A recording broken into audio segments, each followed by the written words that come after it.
Beneath the endless dunes of Egypt, time still whispers.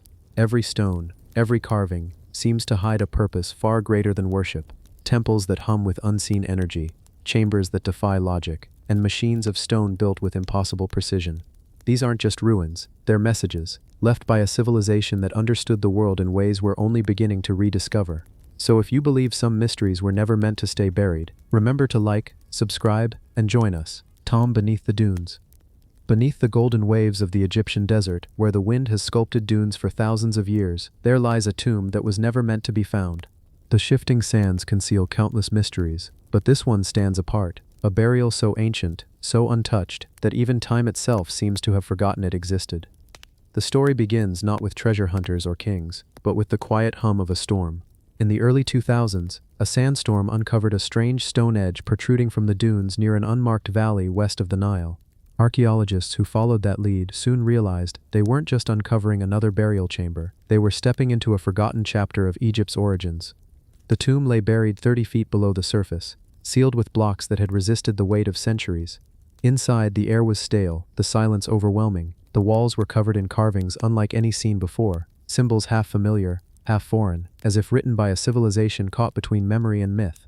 Among them was the image of a towering figure, arms crossed, surrounded by swirling lines that looked like wind itself. Beneath this carving, a single inscription repeated again and again: "He who sleeps beneath the dunes guards the breath of the gods." The team soon realized the chamber predated the dynastic pharaohs, perhaps older than the first pyramids, older even than the writing that would one day define Egypt's history. The body inside was not adorned like a royal, but the craftsmanship of the tomb was far beyond what should have been possible for its age. The sarcophagus was made from sandstone, polished until it reflected torchlight like bronze. Its lid was sealed with a resin that resisted every tool they tried. When they finally opened it, they didn't find gold or jewels, only a human form wrapped in linen so ancient it turned to dust at the touch. But at the chest of the mummy, there lay something extraordinary. A small amulet carved from desert glass, that strange green material, born only when lightning strikes sand. Scientists were puzzled. The glass itself was dated far older than the tomb, suggesting that it had been passed down for generations before being buried here. Some believed it was a relic from a meteorite strike in the Sahara. Others thought it was a ritual object, a symbol of divine fire. The amulet was carved in the shape of an eye, unlike the eye of Horus, more primitive, more primal, a gaze that seemed to pierce through eternity. Around the tomb, small altars had been placed with burned remnants of herbs, indicating that offerings were made here long after the burial, yet the location was odd. Why bury someone so deeply beneath the dunes, far from the fertile lands of the Nile? Why build such precision into a structure meant to be hidden from all eyes? One theory emerged from hieroglyphic fragments found nearby. They spoke of a king of sand and wind, a ruler who reigned before the flood that reshaped Egypt's landscape. His priests, fearing desecration, buried him where only the desert would remember. If true, it would mean the tomb beneath the dunes belonged to a forgotten line of rulers erased from Egypt's timeline. When researchers examined the skeletal remains, they discovered features unlike typical Egyptian mummies. The skull was elongated slightly, the body taller than average, nearly 7 feet in height. DNA analysis proved inconclusive, but traces of resin and minerals on the wrappings pointed to trade routes that predated known Egyptian commerce by centuries. Whoever this man was, he lived at a time when Egypt was not yet Egypt, when small tribes wandered the riverbanks, and gods were still being born from the imagination of humankind. The architecture of the tomb itself defied expectations. The passageways were aligned perfectly with the movement of the desert winds, allowing air to flow through like a living breath. During certain times of year, when the sun set at just the right angle, light would slip through the cracks and strike the sarcophagus directly, illuminating the amulet at the mummy's chest. It was as if the builders had designed the tomb to awaken at sunset, a ritual of light and shadow repeated every year for thousands of years beneath the sand. Local legends whispered of curses, of winds that howl unnaturally near the site. Some villagers claimed that the dunes themselves shift to protect the tomb, swallowing any tracks left behind by those who visit. More than one researcher reported strange dreams after working there. Visions of a tall figure standing on a dune ridge, his eyes glowing green like desert glass.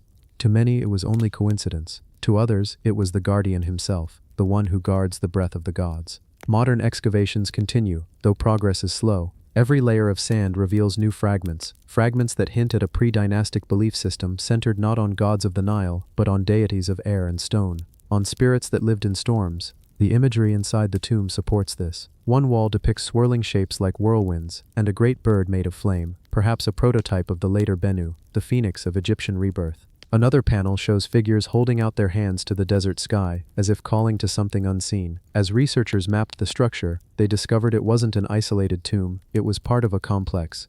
Beneath the dunes stretched a network of tunnels, chambers and stone markers forming a vast geometric pattern, visible only from above. When plotted, the design resembled the constellation Orion, the same pattern that would later guide the construction of the Great Pyramids. Yet this tomb predates them by thousands of years. Could it be that the celestial alignment of Egypt's monuments began here, in this hidden grave of sand?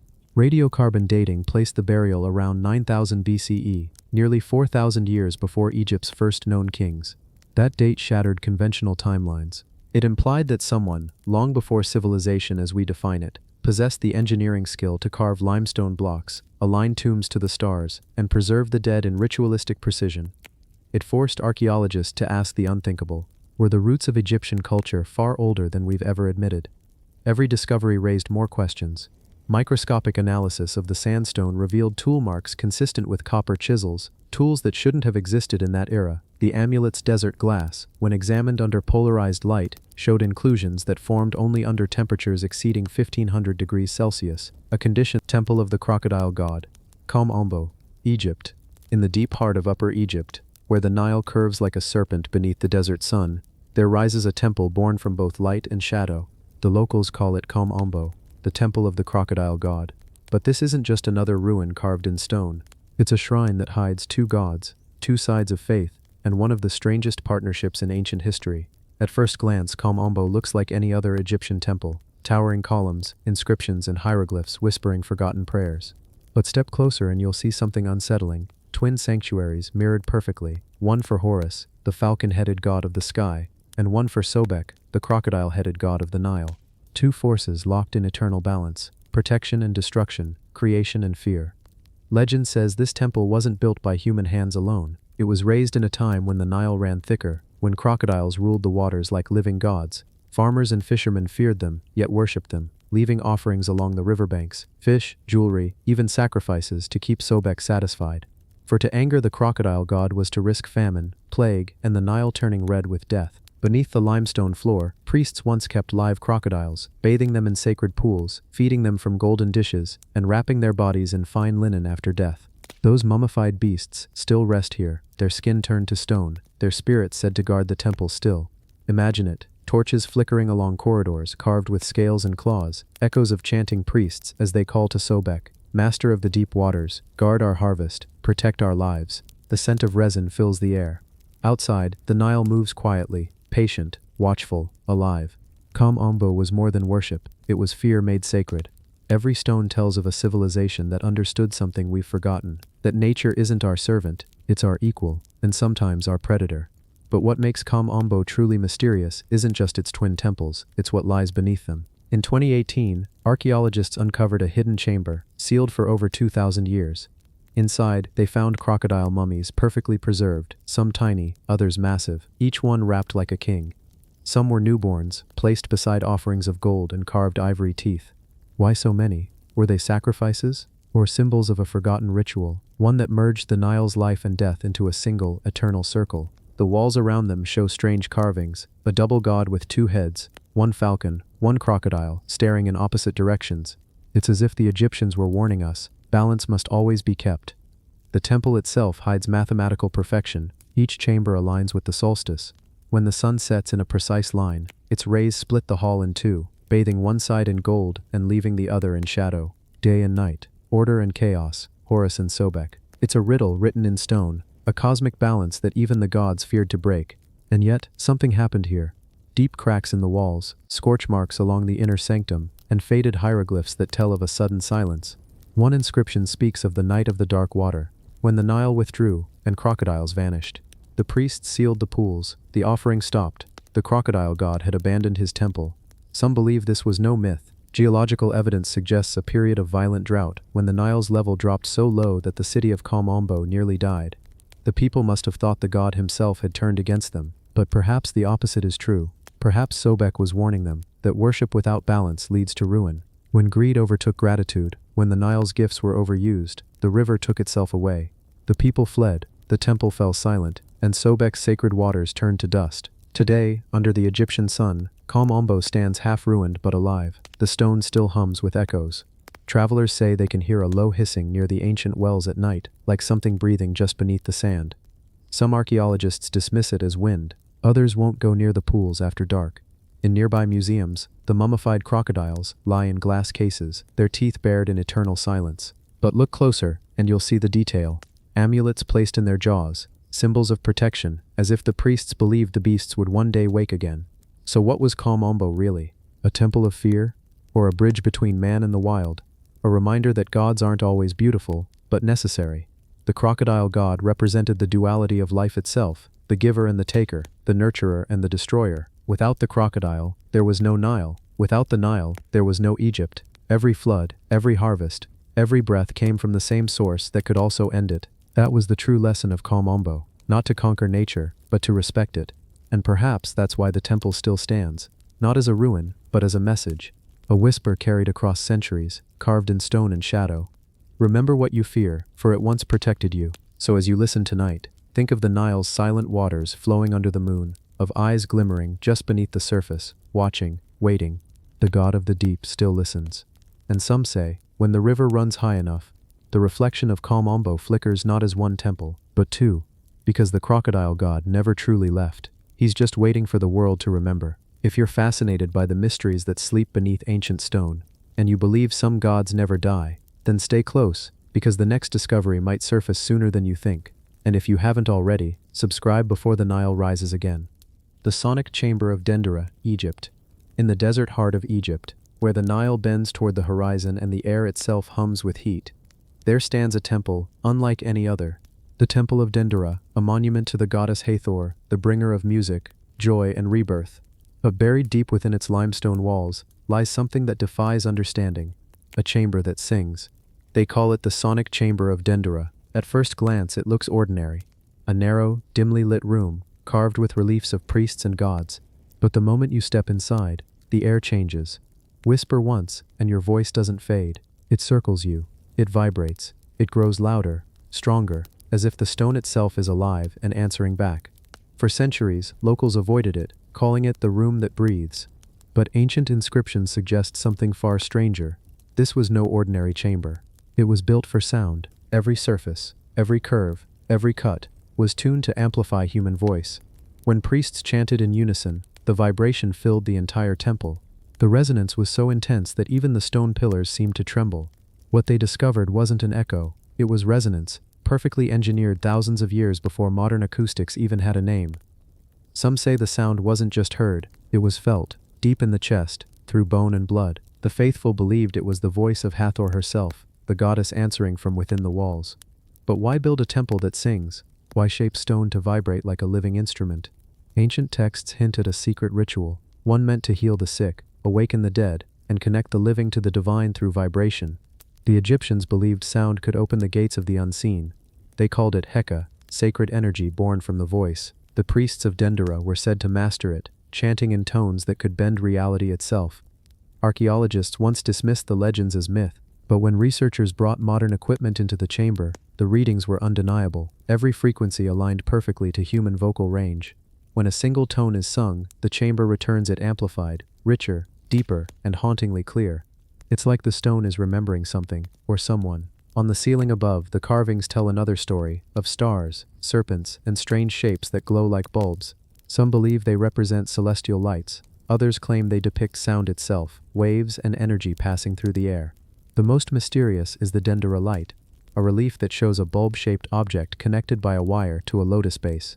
Scholars argue over its meaning, but one pattern is undeniable. It stands above the sonic chamber, almost as if the two were linked, sound and light, vibration and illumination. So what was the purpose of this room?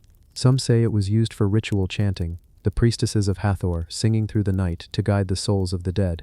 Others whisper of experiments with sound-induced trance, where the vibrations of stone could lift consciousness beyond the physical world. In the ancient Egyptian mind, the voice was not human. It was divine power given shape. To speak the right word, in the right tone, could create life or destroy it. Imagine the ritual, torches flickering against blue ceilings, incense thick in the air, and 50 priests standing shoulder to shoulder, chanting in perfect harmony. The walls begin to hum, the air quivers, Dust dances in the torchlight as the sound builds into a low thunder, shaking the chamber itself. The resonance becomes unbearable, and then, suddenly, silence. A silence so deep it feels alive. They believed this silence was the goddess answering back, her heartbeat within the stone. Over 2,000 years later, the temple still hums. Visitors who dare to sing or speak inside the chamber report strange sensations, dizziness, warmth, even tears. Some feel an overwhelming calm, as if embraced by invisible arms. Others run out trembling, unable to explain what they heard. And when researchers measured the frequency, they found it matched the natural rhythm of the human heart. Coincidence or design? The mystery deepens with the discovery of hidden ducts and hollow walls beneath the floor. Were they used for airflow or sound transmission? A recent scan revealed narrow tunnels leading toward the temple's central sanctuary, channels that seemed to carry vibration like veins.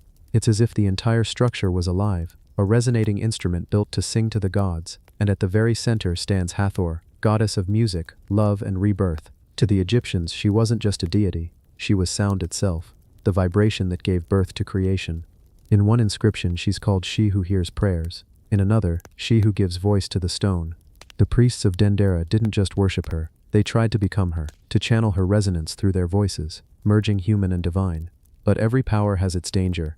Ancient scrolls speak of an event known as the Night of the Broken Voice. During a ceremony gone wrong, the resonance grew too strong, the chamber cracked, the ceiling stones shifted, and the temple trembled as if alive. The priests fled, leaving behind shattered instruments and burned offerings.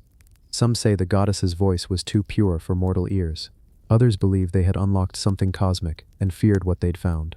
Today the chamber stands silent once more. The cracks remain, faint scars on the walls, like veins of a sleeping giant. Yet when you whisper there, it still listens, and when the wind moves through the temple at dusk, it carries a tone, low, haunting, endless. Locals say it's Hathor's hum, echoing through eternity. Maybe sound is older than we think. Maybe it's the language the universe spoke before words, the same vibration that shaped the stars, the planets, and us. Dendera's builders might have known that. They didn't just worship sound, they built with it. So if you ever stand in the heart of that chamber, remember, you're standing inside a song carved in stone, a hymn that has been resonating for over 2 millennia. And somewhere, deep beneath the temple floor, the goddess still listens, waiting for a voice strong enough to answer her call again.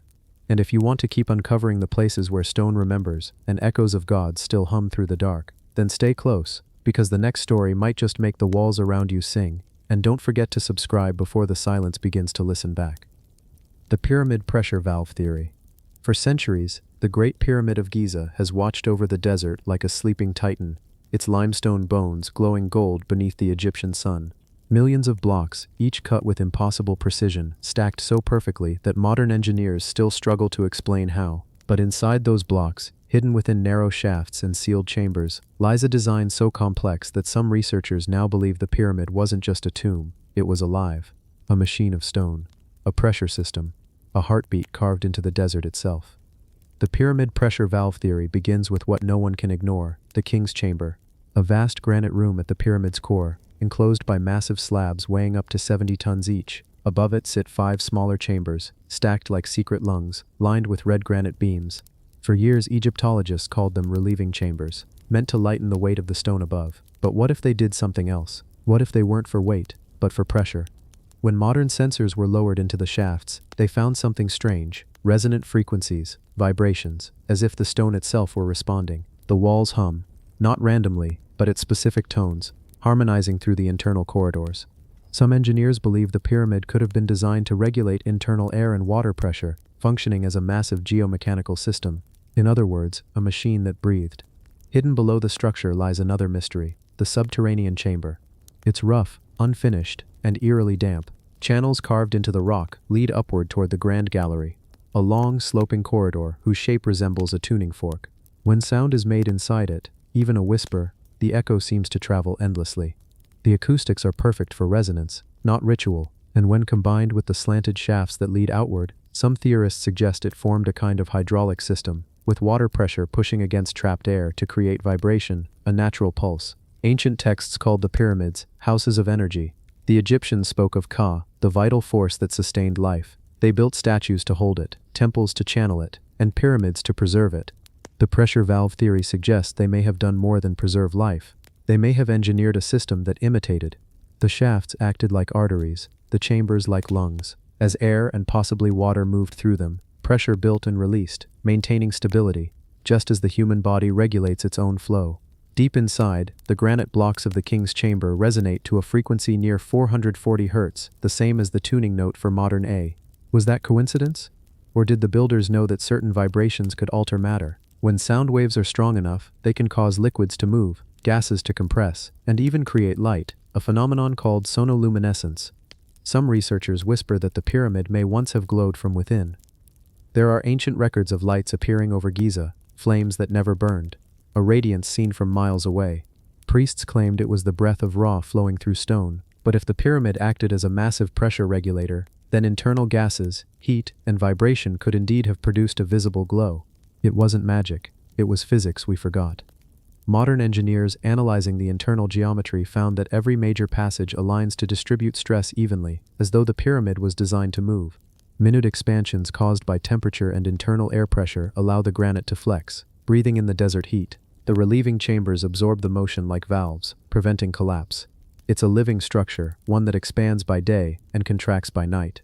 And if even one element of that system failed, the entire pressure equilibrium would collapse. Some scientists dismiss it all as coincidence, but new scans using muon imaging have revealed unknown cavities, massive voids above the Grand Gallery. Their purpose is still a mystery. Could they be reservoirs for air or water?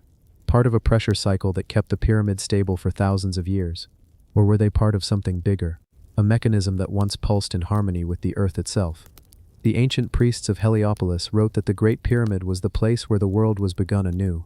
They called it Akut, the horizon.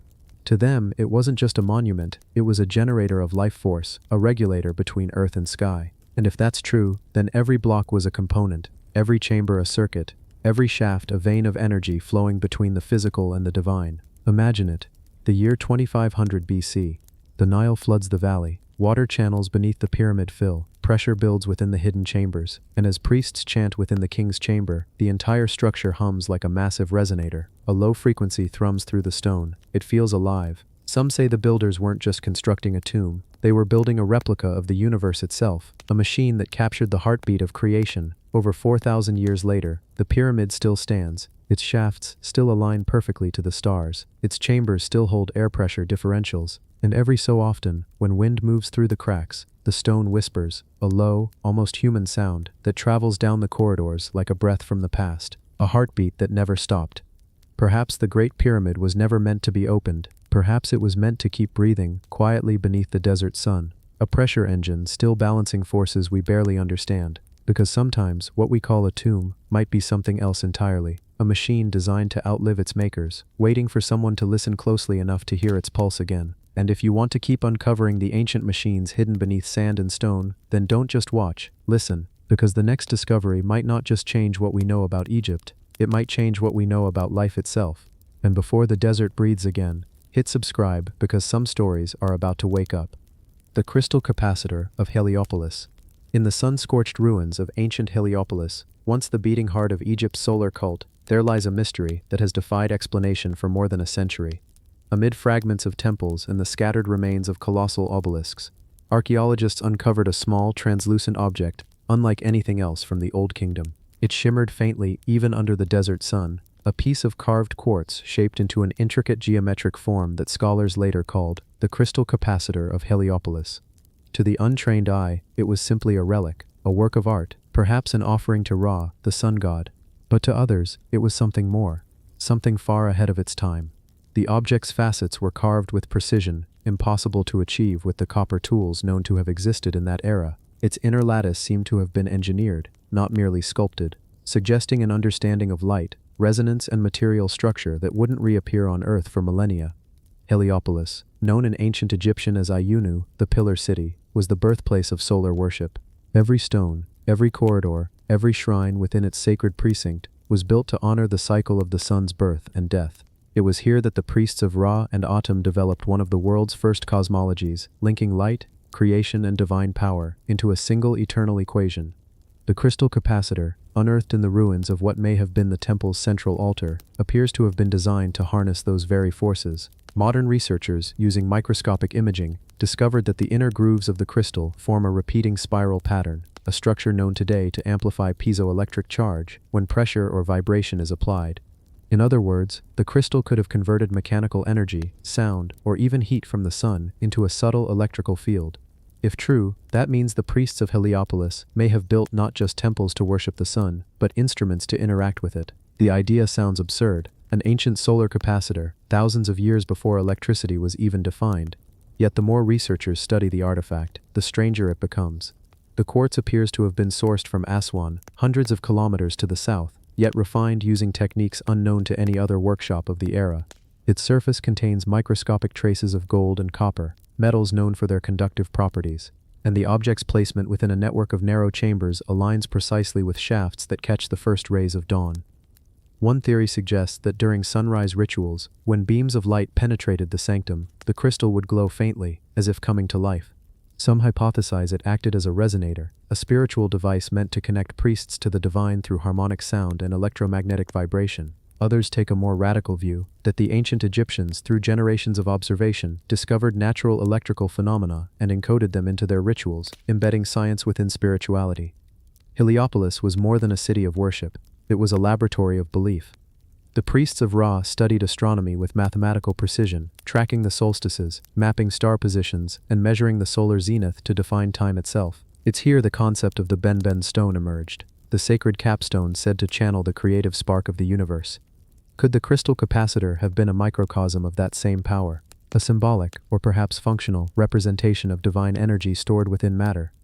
When archaeologists first unearthed the crystal in the 1920s, it was dismissed as a decorative offering, but after its rediscovery in 2003, following a detailed scan using infrared spectroscopy, scientists noticed something extraordinary.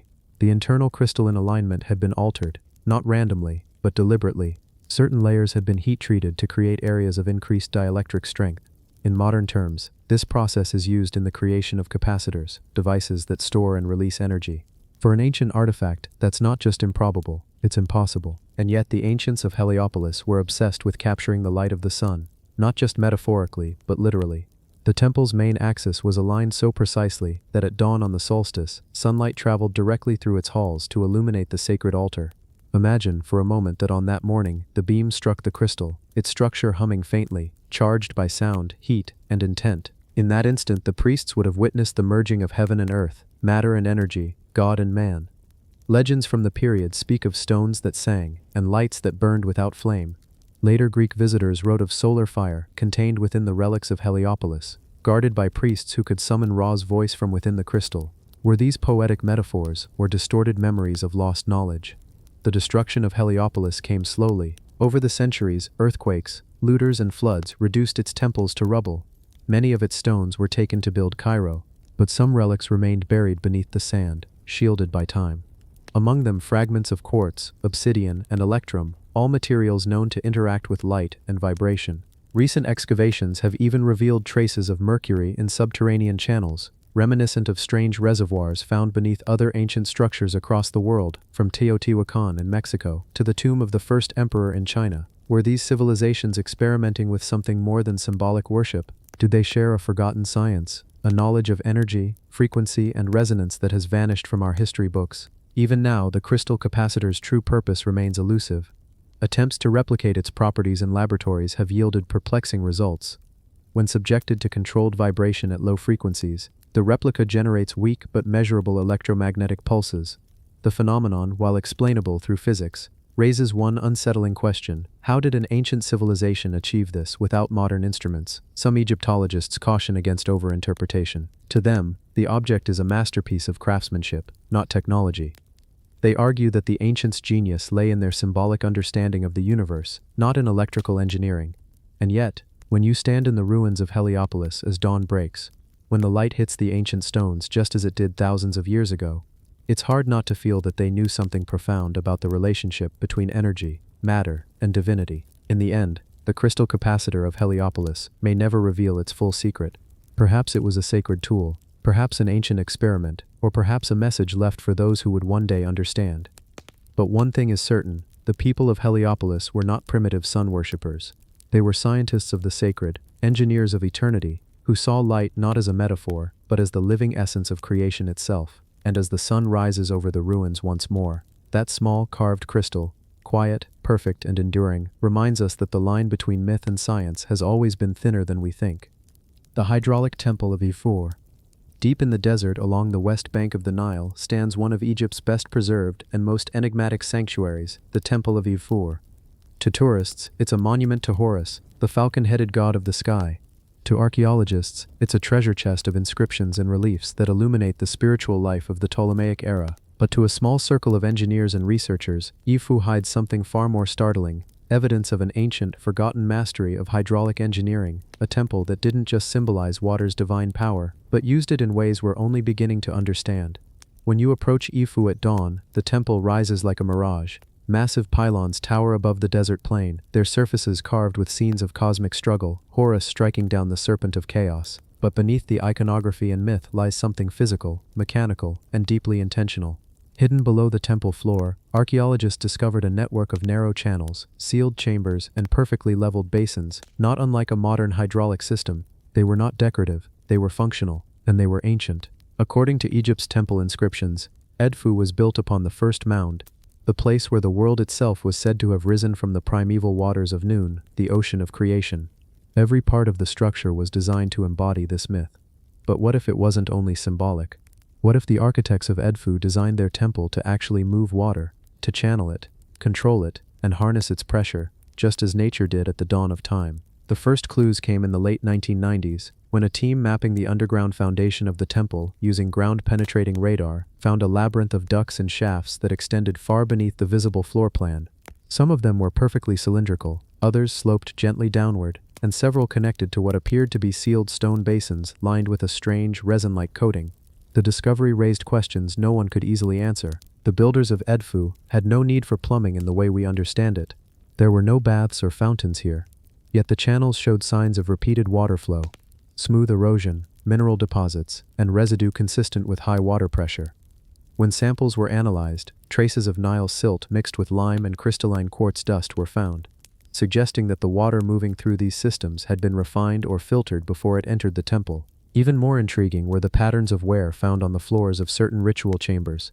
They showed distinct swirling patterns, as if water had once been circulating in them with controlled force. This led to what has since been called the hydraulic temple theory, the idea that Edfu's lower levels once operated as a massive pressure-based system, perhaps for ritual purification, acoustic resonance, or even energy generation. Ancient Egyptian texts describe Edfu as a house of the rising flood and the birthplace of divine water. One inscription on the temple's north wall mentions the great liquid that hums through the stone. To early translators, this sounded like poetic metaphor, but to modern engineers, it hinted at hydraulic resonance, the same principle used in today's fluid-based power systems. Imagine this. Deep beneath Edfu, priests could have controlled the flow of water from the Nile through hidden valves and channels. The moving water would generate low-frequency vibrations through the stone, creating a deep hum that filled the inner sanctum above, a sound that worshippers would have experienced as the voice of Horus himself. The walls, dense with carved hieroglyphs, would subtly tremble, amplifying the sensation. To the ancient faithful, it was divine presence. To us, it would have been advanced fluid dynamics and acoustic engineering at work. Some researchers believe the system may have also served a more practical purpose, cooling. Egypt's intense desert heat would have made such a large stone complex unbearably warm.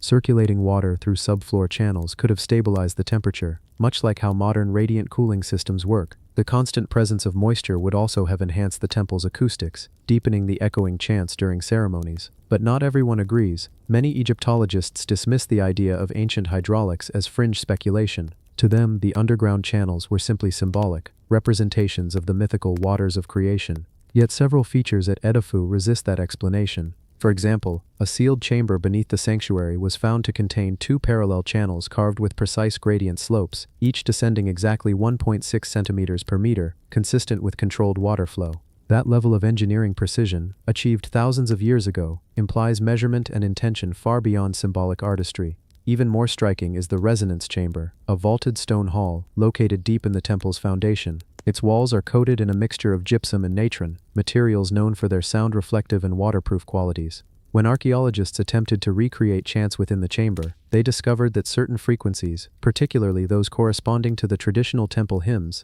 caused the floor to vibrate subtly, amplifying the sound through the corridors above. This wasn't random. The chamber's dimensions correspond to harmonic ratios found in modern acoustic design.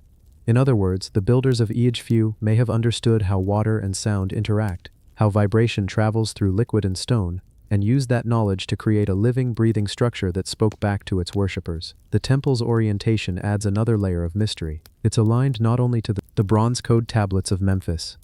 In the shifting sands of ancient Egypt, long before the rise of Alexandria's scholars or the perfection of hieroglyphic art, there was Memphis, the city of white walls.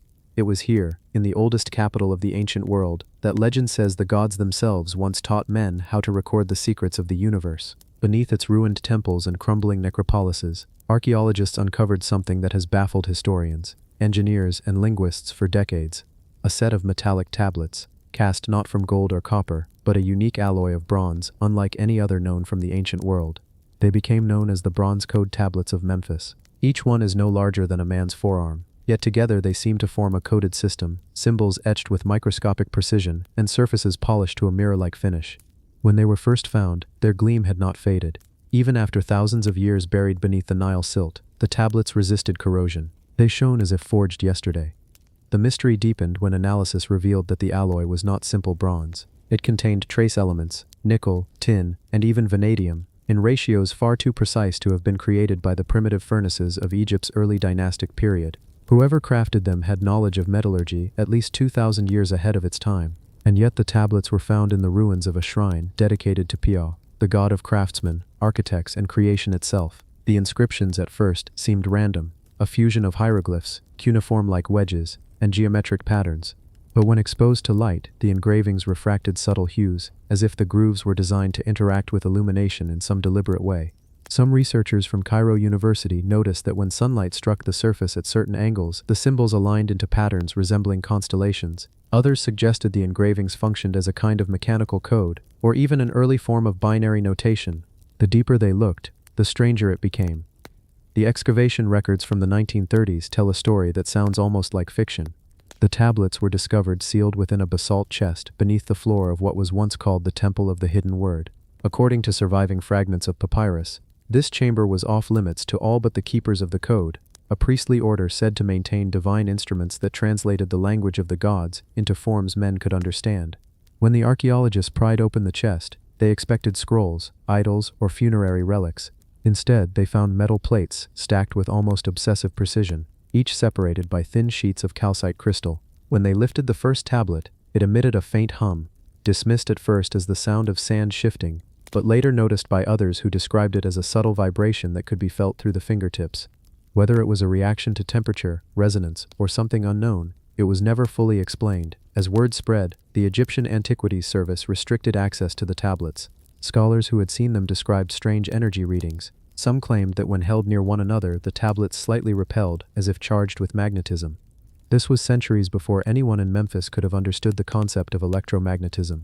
Theories flourished. Were these artifacts remnants of a lost scientific age? Were they symbolic objects meant to represent divine balance? Or were they tools, devices designed for a purpose no longer understood? What added to the enigma were the markings themselves. A French linguist named Dr. René Vallot, who worked on the tablets in the 1950s, reported that the symbols seemed to change under magnification. When viewed with early microscopes, the grooves contained repeating micropatterns, fractal-like lines nested within one another, as if each symbol carried layers of information hidden within its form. He proposed that the tablets could encode messages not in language, but in geometry, a kind of multi-dimensional writing system designed to convey knowledge visually, mathematically, and spiritually, all at once. His paper was dismissed as speculation, yet when high-resolution scans were conducted decades later, the same patterns were observed, too precise to be natural imperfections. Local legends of Memphis added another layer of intrigue. According to the tales whispered among priests and later chroniclers, Tas Temple once housed the tongue of the gods, a relic said to speak in light and metal. Some translations of old stelae even mention bronze pages that record the breath of creation. These were long dismissed as metaphors for divine wisdom, until the discovery of the tablets revived the idea that ancient Egypt may have inherited fragments of knowledge from a civilization older than itself, one that understood both metallurgy and mathematics at an almost modern scale. Archaeologists eventually traced the tablets' alignment within the temple floor plan, and noticed a startling detail. When mapped, the arrangement corresponded to a geometric pattern nearly identical to the layout of the Orion constellation. This mirrored a recurring motif across Egyptian cosmology.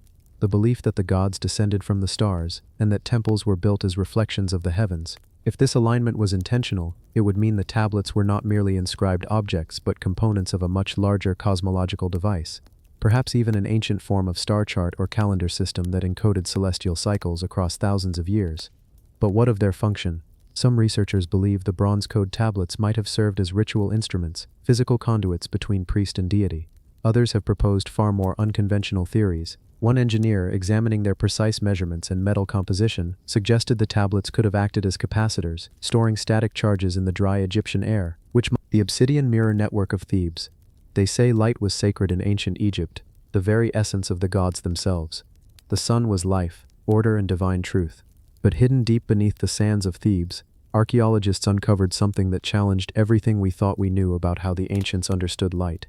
In 1998, during a routine excavation near the Temple of Karnak, a sealed passageway was found behind a collapsed limestone wall. What lay beyond would soon be called the obsidian mirror network, a chamber unlike any ever seen before. Inside were dozens of dark, glassy discs, carefully mounted in bronze rings and aligned in perfect geometric patterns along the chamber's walls. At first glance, they seemed like ritual mirrors, meant for priests to call upon the sun god Ra. But as the archaeologists cleaned away centuries of dust, the mirrors revealed something far stranger, a precision of craftsmanship impossible to explain for 3,000-year-old tools. Each obsidian mirror was polished to near optical perfection. When a shaft of light from a small hole in the ceiling struck one of them, it reflected across the room, bouncing from disc to disc in an intricate dance of light. The path wasn't random, it formed a deliberate network of reflections, almost like an ancient signaling system. Some of the discs even had faint hieroglyphic markings etched into their edges, patterns that seemed to correspond to constellations, phases of the moon, and solar movements. Dr. Hassan al-Masri, the lead archaeologist, described it as a mirror map of the heavens, designed not just to honor the gods, but perhaps to communicate with something beyond the human realm. Thebes, known to the ancients as Waset, was once Egypt's spiritual capital, the heart of divine knowledge. Priests here were astronomers, mathematicians, healers, and engineers. If anyone could have built a mirror network capable of capturing and directing light, it was them. But why? Some researchers proposed it was part of a sacred ritual, that priests used sunlight reflected through obsidian to project beams into underground shrines, symbolically bringing the power of Ra into the underworld. Others suggested it may have been used to measure time or track eclipses, reflecting light between chambers to mark precise solar positions. Yet there was another, more unsettling theory. When researchers from the University of Cairo recreated a portion of the chamber in a lab, they discovered something shocking. Under controlled lighting, when the mirrors were aligned exactly as in the original structure, the reflected light waves produced resonant frequencies, faint vibrations in the air, almost like sound produced by light itself. The team recorded these frequencies and found that they corresponded to harmonic intervals used in ancient Egyptian chants. In other words, the mirrors may not have just reflected light, they could have amplified sound. If true, it meant the chamber was both visual and acoustic, a place where light and vibration intertwined. Inscriptions found nearby spoke of the eyes that hear, and the voice of the sun beneath the earth. Was this poetic symbolism, or evidence that ancient engineers were experimenting with physical properties of light and resonance thousands of years before modern optics? Over the following years, the chamber was carefully studied using laser scanning and 3D reconstruction. Computer models revealed that if a torch or reflective flame was placed in the central niche, the light beams would bounce between mirrors and illuminate specific carvings on the walls, depictions of priest-kings holding round black mirrors, directing sunlight into the eyes of statues. Some carvings even showed streams of light connecting one temple to another. Were these metaphors of divine power, or literal depictions of an ancient technology long forgotten? Legends in later Egyptian texts mention the night mirrors of Thebes, said to allow priests to speak across temples through the eye of Ra. Ancient chroniclers described rituals performed at dusk, when the last rays of sunlight entered the sacred chambers. The high priests would align obsidian mirrors to catch the dying light and send it toward Heliopolis, the city of the sun, as a signal of renewal and rebirth. If such communication truly occurred, it would mean a network of optical relays stretched across hundreds of kilometers, from Thebes to Memphis to Heliopolis, transmitting light messages through mirrors before the age of lenses. Skeptics, of course, dismiss this as myth. They argue the mirrors were symbolic, perhaps part of a funerary rite meant to guide the soul of a deceased pharaoh toward the light of the sun god. Yet even skeptics can't explain the level of precision found in the mirror surfaces. Modern engineers who examined the artifacts under electron microscopes found them to be smoother than many medieval lenses. Some were even slightly concave, capable of focusing light. How did Bronze Age craftsmen achieve such perfection? The secret, perhaps, lies in the material itself.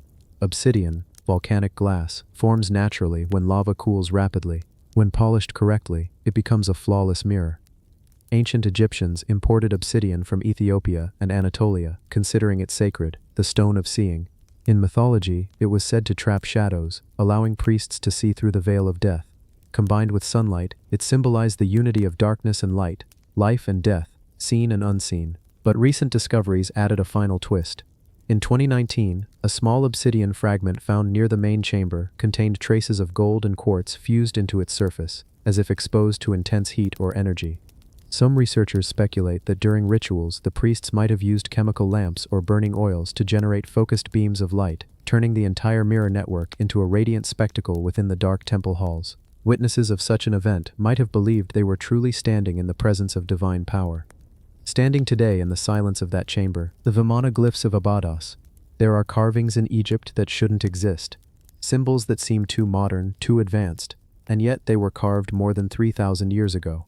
Deep within the ancient temple of Seti I, in the sacred city of Abydos, lies a section of hieroglyphs that has fueled decades of speculation, wonder, and controversy.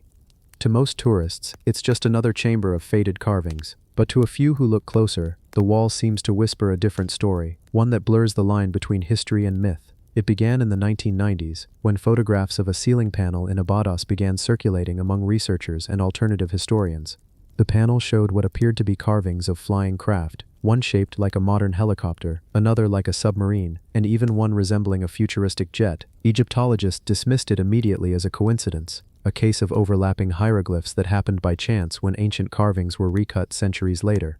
But others saw something different, a message left by the ancients, perhaps a record of technologies or visions from a forgotten age.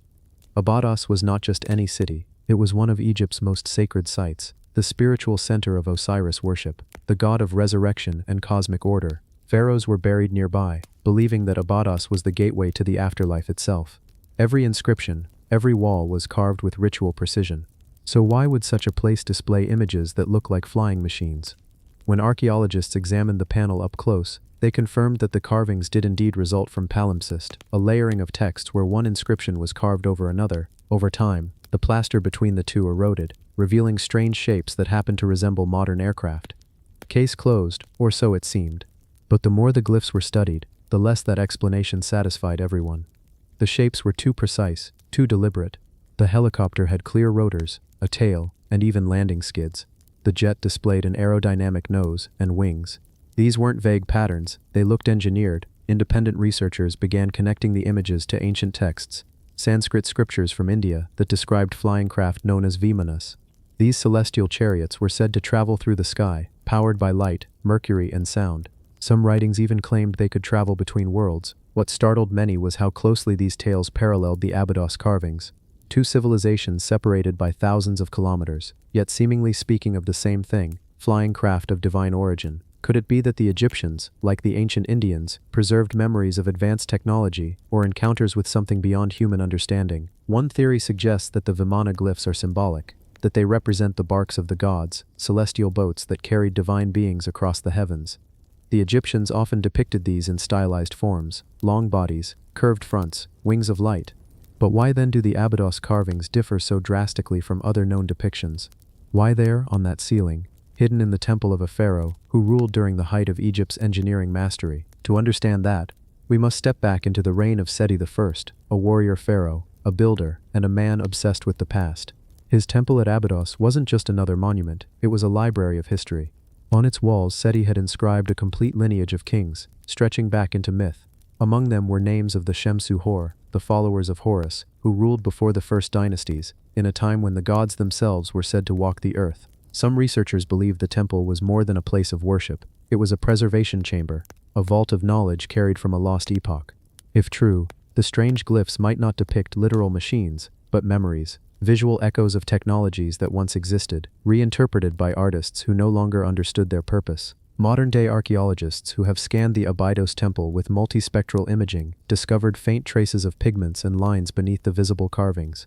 Some of these underlying patterns seem unrelated to the upper hieroglyphs, almost like sketches or drafts.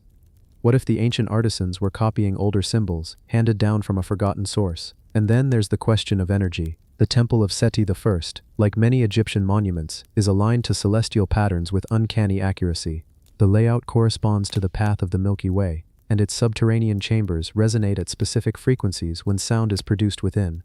When a tone is sung at exactly 110 Hz, the walls seem to vibrate, a resonance that aligns with the natural frequency of the human voice. The priests of Abydos may have used sound to awaken something within these halls, invoking what they called the Song of the Stars. In such a temple, symbols of flight may not have been mechanical at all. They may have been metaphors for spiritual ascent, for the soul's journey through the heavens. But even then, why do these metaphors look so strikingly technological? The electroplated jewelry of Amarna.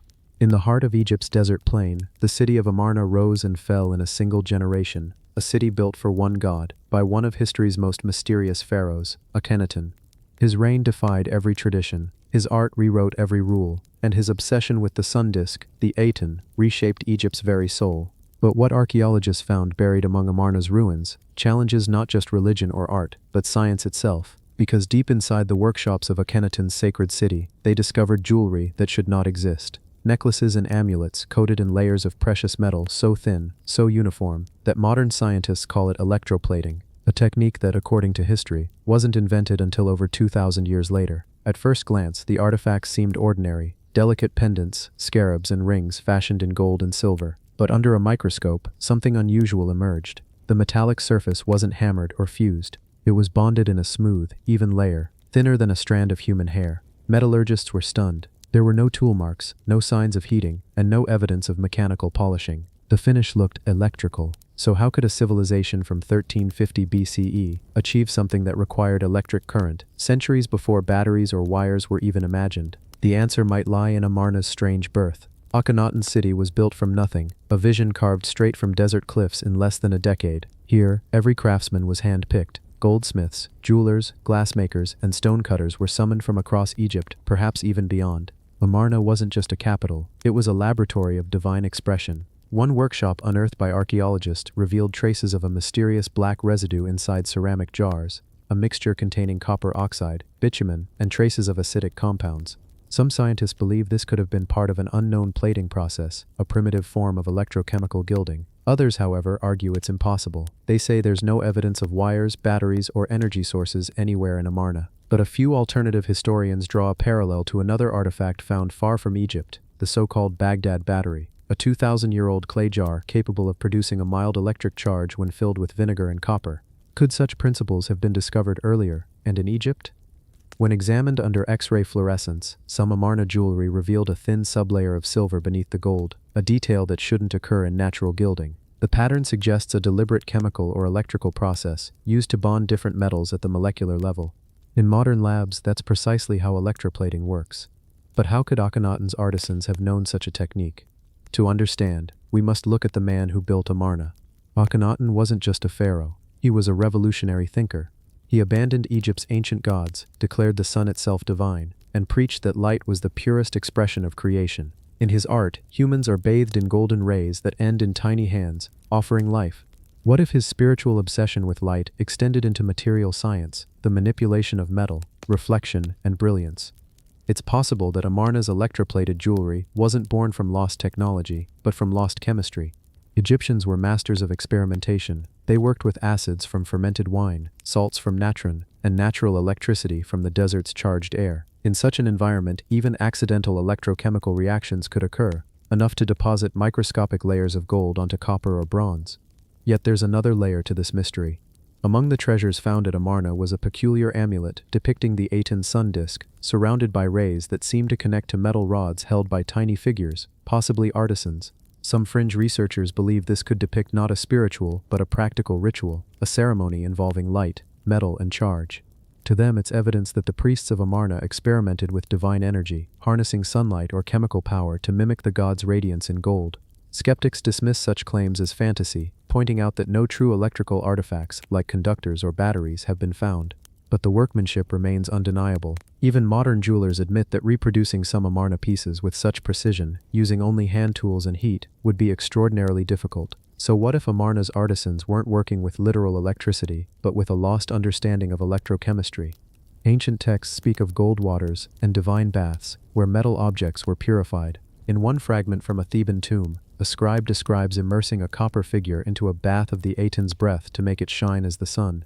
Could this poetic phrase conceal the memory of a true scientific process? To this day, the Amarna jewelry is stored under controlled conditions, as its surface is so delicate that contact with air can cause it to tarnish. The metal bond is impossibly thin, yet it has endured more than 3,000 years. And then there's the symbolism. In Amarna's theology, gold wasn't just wealth, it was immortality, the flesh of the gods. The ability to coat a mortal object in gold, to give it divine skin, was an act of transformation. Whether by chemistry, electricity, or ritual, the artisans of Amarna were performing something that, to their eyes, was alchemy. When Akhenaten's reign ended, his city was abandoned, its walls smashed, its temples erased. The knowledge of his craftsmen disappeared with it. Egypt returned to its old gods, its old ways. But fragments of the lost city still whisper through the sands, glints of gold so fine they reflect light like glass. Perhaps Akhenaten's dream was not only spiritual, perhaps he sought to merge divine light with human craft, to bridge heaven and matter. The lost copper mines of Sinai. In the shadow of jagged red cliffs, where the desert meets the edge of the ancient world, the sands of Sinai hide a mystery older than the pyramids. Long before iron, before bronze, before pharaohs ruled from gilded thrones, there was copper, the first metal humanity learned to master. And in these barren valleys, archaeologists believe they have found the place where that mastery began. Beneath the relentless sun and whispering dunes, deep tunnels cut through the sandstone tell a story of fire, labor, and secrets that shape civilization itself. This is the story of the lost copper mines of Sinai, the birthplace of Egypt's metallic age. The discovery began not with treasure, but with smoke. In 1850, explorers following Bedouin trails near Wadi Magara stumbled upon strange carvings on a cliff wall, hieroglyphs unlike any seen in the Nile Valley. They depicted miners with chisels, smelters working bellows, and pharaohs making offerings to gods with metal in their hands. Behind the carvings, they found entrances to shafts disappearing into darkness. At first, they thought they had found mere quarries, but when fragments of slag and blackened stone were unearthed, it became clear this was an industrial site from more than 4,000 years ago. For decades, archaeologists returned to Sinai's mountains, each expedition uncovering more evidence of vast copper extraction networks. Tunnels stretched for miles beneath the rock, some so narrow only children could crawl through. Charred remains of wooden supports still clung to the walls, and traces of ancient fire setting where rock was superheated and shattered with water revealed a technology far ahead of its time. Even more astonishing were the tools: copper picks, stone hammers, and ceramic crucibles filled with residues of molten metal. This was no primitive operation, it was a complex system, organized, sustained, and remarkably efficient. Yet what puzzled researchers most wasn't the mining itself, it was the location. Sinai, distant from the Nile's heartlands, was hostile and remote. Why would the Egyptians send laborers so far into danger, just to harvest metal? The answer lay in the color of the rock. The Sinai copper was of exceptional purity, a reddish gleam that shimmered even before refining. Ancient texts later found in temple archives spoke of the red gold of Hathor, the goddess who presided over turquoise, fertility, and the mountains of Sinai. Her temple, still standing near Serabit el-Qadim, contained offerings made not of gold but of copper and blue stone. The Egyptians had turned this region into a sacred industrial zone, merging religion and metallurgy into one living ritual. Over time, it became clear that these mines weren't just resource sites, they were early laboratories of human innovation. The miners understood how to control temperature, airflow, and ore concentration. They smelted copper in open furnaces lined with clay, achieving heat levels thought impossible for the era. Some researchers even proposed that Sinai may have been the first site where alloying, the creation of bronze, was attempted. Traces of tin and arsenic found in crucibles suggest experimentation with strength and color, long before the Bronze Age officially began. But every discovery here came with another layer of mystery. In the deepest tunnels, archaeologists found inscriptions carved into the walls, short, angular symbols unlike standard Egyptian hieroglyphs. They were simpler, more abstract. Some scholars believe these are the earliest forms of alphabetic writing, a script invented by the very workers who toiled in the dark. The Sinai mines may have given birth not just to metallurgy, but to writing itself. The human cost, however, was immense. Excavations revealed human remains buried hastily near the shafts, workers, perhaps slaves, who never left the mines. Their skeletons bore marks of strain and heat exposure, yet among them were offerings, small beads, scarabs, and amulets of copper and turquoise. Even in death, they were bound to the metal that consumed their lives. To the Egyptians, this wasn't mere labor, it was devotion. Mining copper was an act of worship, transforming raw earth into divine matter that could serve the gods. In the 20th century, when modern geologists surveyed the region, they found evidence that the ancient operations had been far larger than anyone imagined. Satellite imaging revealed hundreds of collapsed shafts hidden beneath sand dunes, suggesting an entire network once spanned the southern Sinai Peninsula. It was a city of miners, a lost industrial complex that functioned for nearly 2 millennia. The sheer volume of extracted ore implied that copper was not just for tools and ornaments, it was a foundation of Egypt's economy and power. Yet, as with many ancient marvels, the story of Sinai's copper empire ends abruptly. Around 1200 BCE, mining activity ceased. The tunnels were abandoned, the furnaces went cold. No records explain why. Some blame invasions or shifting trade routes, others suspect the exhaustion of the ore. But a few, studying the chemical composition of later Egyptian bronzes, suggest something stranger, that new sources of copper suddenly appeared elsewhere, richer and purer. Did the Egyptians discover another deposit? Or did they receive metal from a source beyond their borders, perhaps even beyond what we understand as history? Adding to the enigma, among the artifacts recovered from the final layers of the mines was a small ingot stamped with symbols unknown to Egyptologists. Unlike hieroglyphs or early alphabetic marks, these looked geometric, triangles, intersecting lines, and circles forming a repeating code. The ingot was found fused to stone, as if exposed to unnatural heat. Some proposed it was the mark of a foreign people, perhaps the mysterious sea peoples who swept across the Mediterranean in that era. Others whisper it might represent something more esoteric, a metallurgical signature from a forgotten technology. Modern studies using X-ray diffraction and isotope analysis revealed traces of elements like cobalt and nickel, substances rarely found in natural copper deposits. To some, this hints that the ancients may have engaged in refining techniques far more advanced than simple smelting.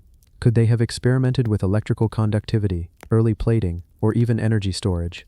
Such ideas remain controversial, but the presence of strange residues, magnetic and metallic, within the slag the gravity locks of the bent pyramid.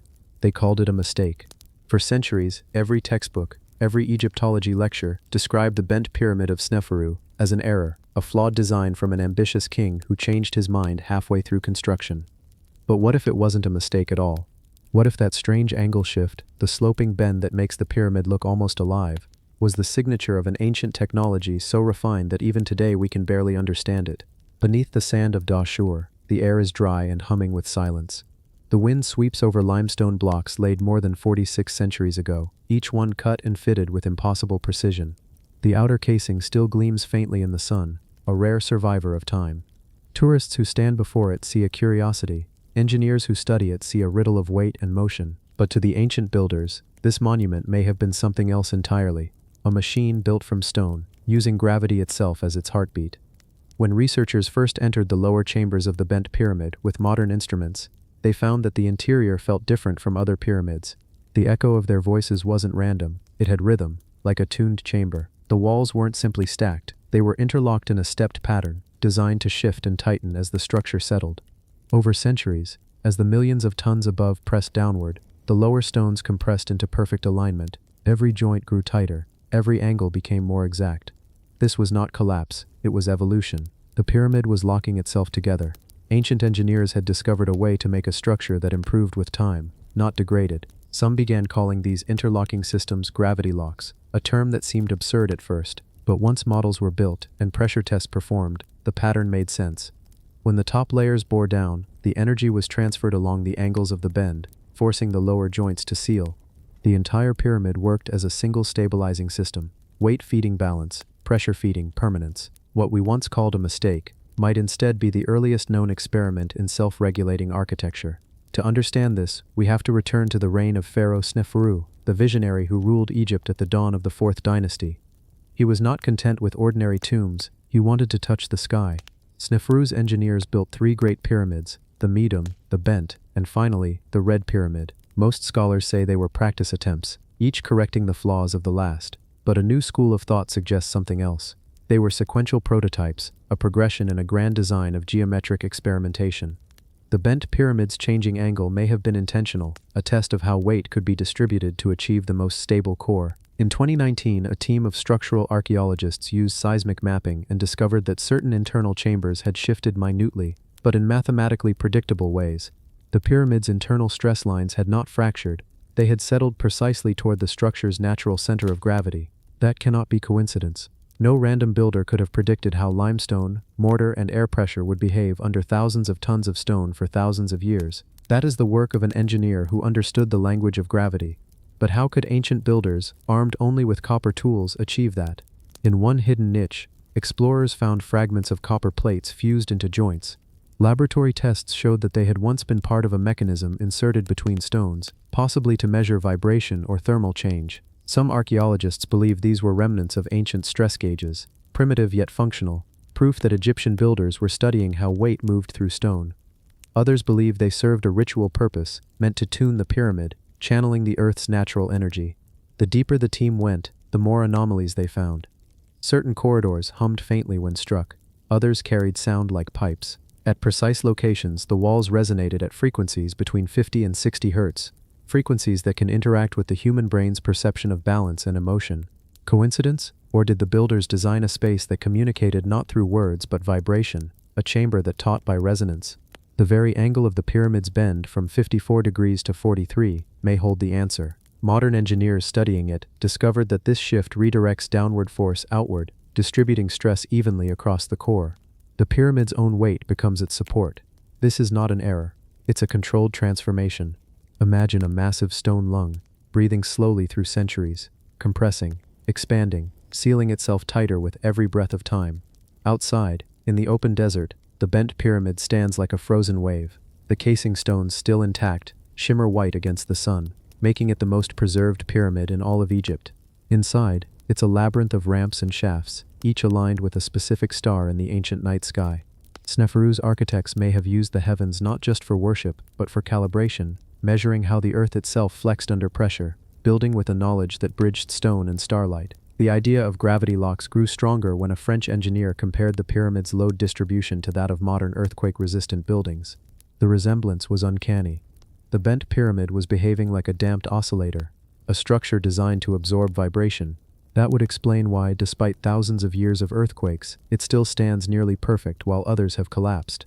Ancient Egypt may have built the world's first vibration-absorbing structure, a self-balancing monument. Legends tell us Sneferu was obsessed with perfection. In temple inscriptions he is described as the one who mastered the weight of heaven. Some believe that phrase was symbolic, but what if it was literal? What if he truly sought to understand the weight of the earth and the forces that bound it? If so, the bent pyramid may not have been his mistake. It was his revelation. Today, when you stand in its shadow, you can feel something beneath your feet. A deep stillness, as if the ground itself is listening. Step inside, and the air becomes heavy, still charged with the gravity of intent. The walls seem to breathe. Every sound you make folds back into silence. It's as if the pyramid isn't just a structure, but a sleeping entity, one that locks itself tighter with the underwater vaults of Heracleion. Beneath the rolling waves of Egypt's Mediterranean coast, where sunlight filters through green water and time itself seems to sleep, lies a city that vanished more than 2,000 years ago. A city the Greeks once called Heracleion, the Egyptians, Thananis.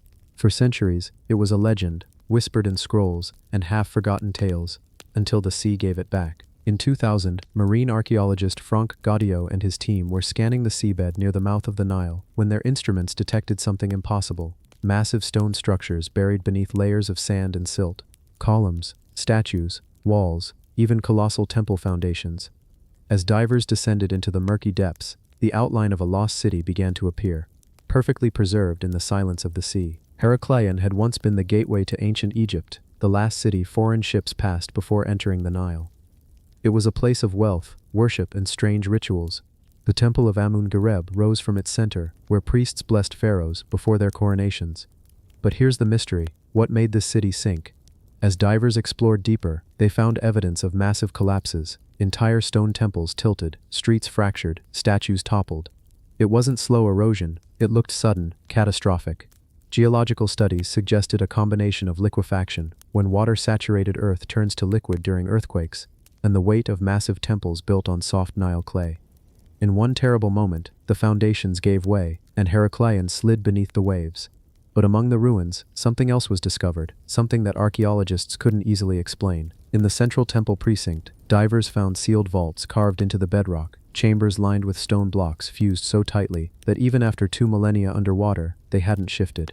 Inside, they found strange bronze boxes, gold coins, ritual amulets, and fragments of papyrus sealed in oil-filled jars. These were not ordinary temple storerooms. The layout suggested a hidden design, a network of sub-level vaults connected by narrow corridors, as if part of a sacred engineering system. Some researchers proposed they were ancient floodgates, used to control the city's interaction with the rising Nile. Others saw something more ceremonial, chambers designed to store life, relics, or power for the gods themselves. One particular chamber caught everyone's attention.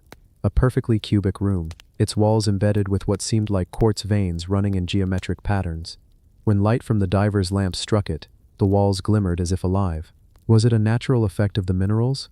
Or had the builders intentionally chosen this rock for its luminous, almost electric quality? The deeper the divers went, the more Heracleion began to resemble not just a sunken city, but a forgotten archive, a vault of Egypt's hybrid history. Greek inscriptions lay beside hieroglyphic ones, depicting shared ceremonies and gods. Statues of Hapi, the Nile god, stood beside Heracles himself, a fusion of myth and devotion. This was a city built on the threshold of two worlds. But the most astonishing find came when the team uncovered a series of massive stone tablets near what was believed to be the city's harbor gate. They bore intricate etchings, circular diagrams with radiating lines, almost like maps of celestial alignments. Some matched the star positions of the era, others seemed to correspond to flood cycles of the Nile. One tablet depicted a spiral descending into a square, an image eerily similar to the vault layouts found below the temple. Could these vaults have been part of an astronomical water system, tracking the heavens and tides simultaneously? Then came something stranger still.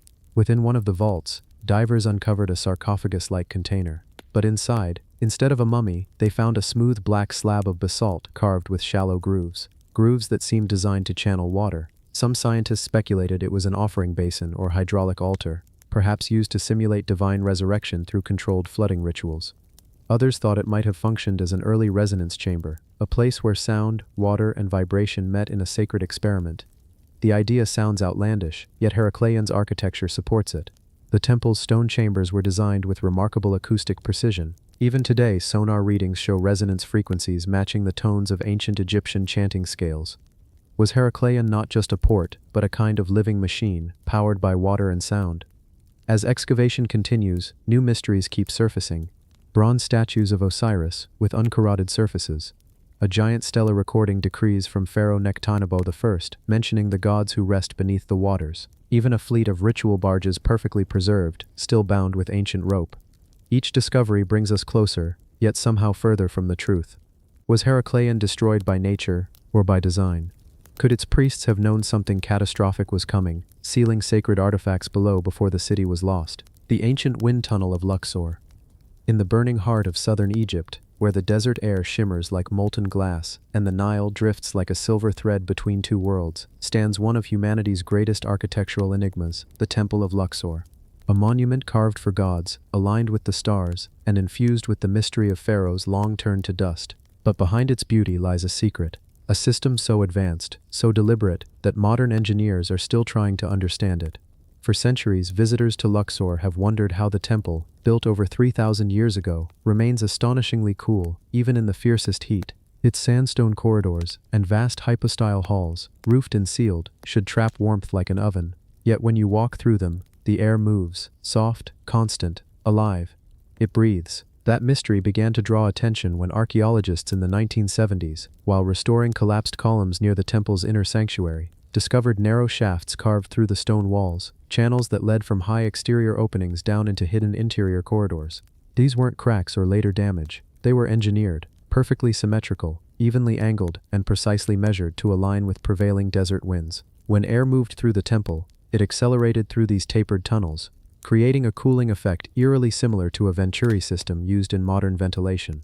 But this was built around 1400 BCE, under Pharaoh Amenhotep III, long before any known record of such principles. As researchers mapped the network, they realized it wasn't random. The airflow pattern traced a path that led directly toward the temple's central axis, the sanctuary of Amun-Ra. The breath of the desert seemed designed to flow toward the god himself. Was this simply a coincidence of clever architecture? Or was there a deeper, spiritual science behind it? An ancient fusion of engineering and divinity? The Temple of Luxor wasn't just a monument, it was a living calendar.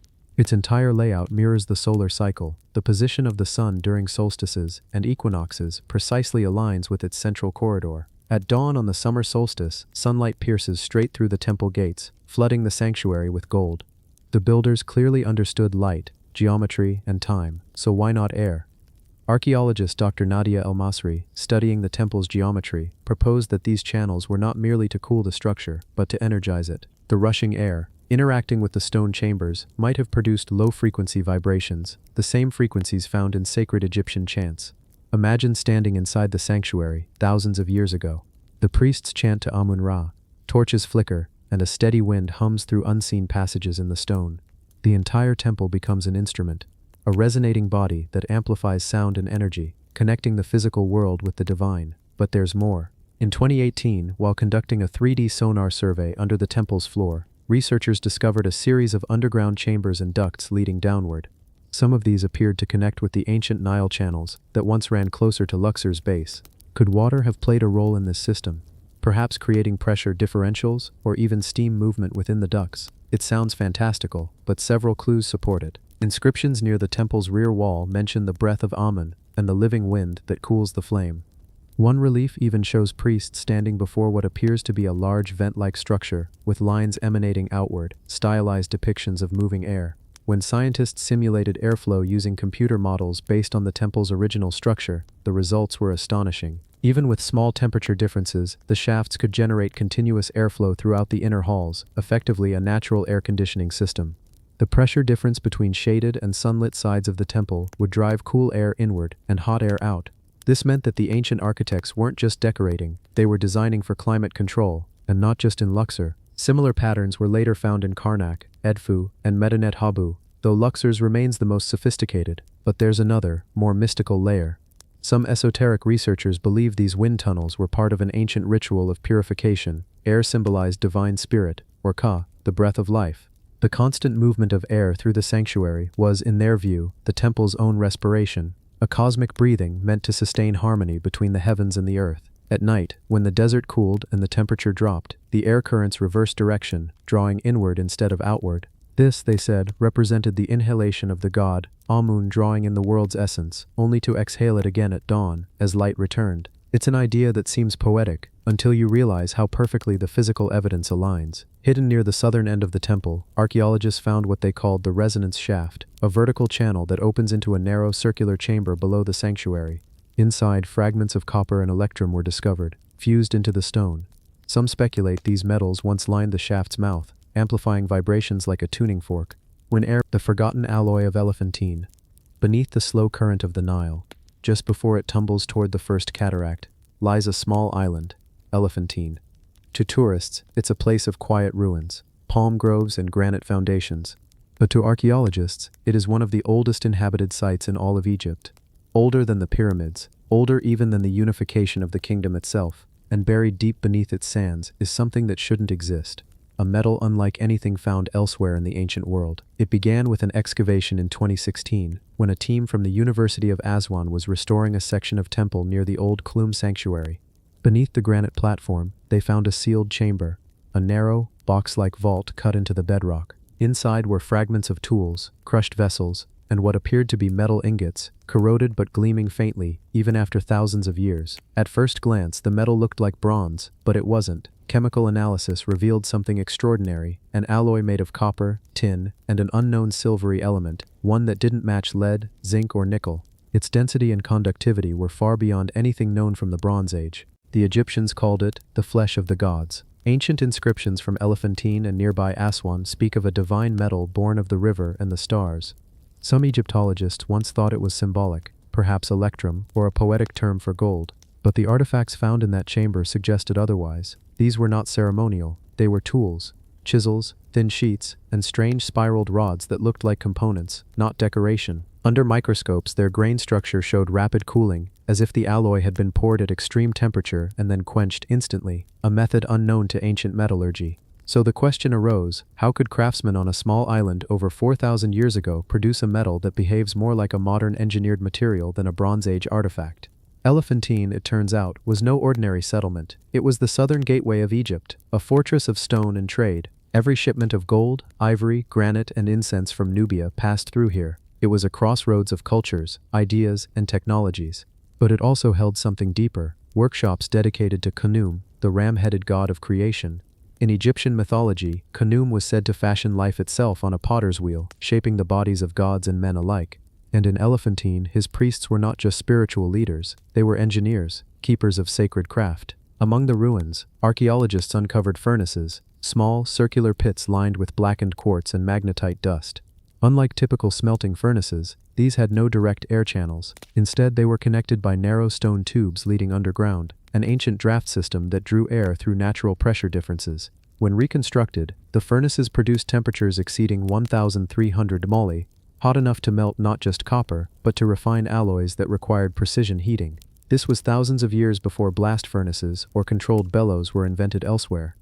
The ingots from the Elephantine vault were reanalyzed by a German team in 2022 using plasma spectrometry. The mysterious element was identified as osmium, one of the densest and rarest metals on Earth, typically found in platinum ores. But here's the catch.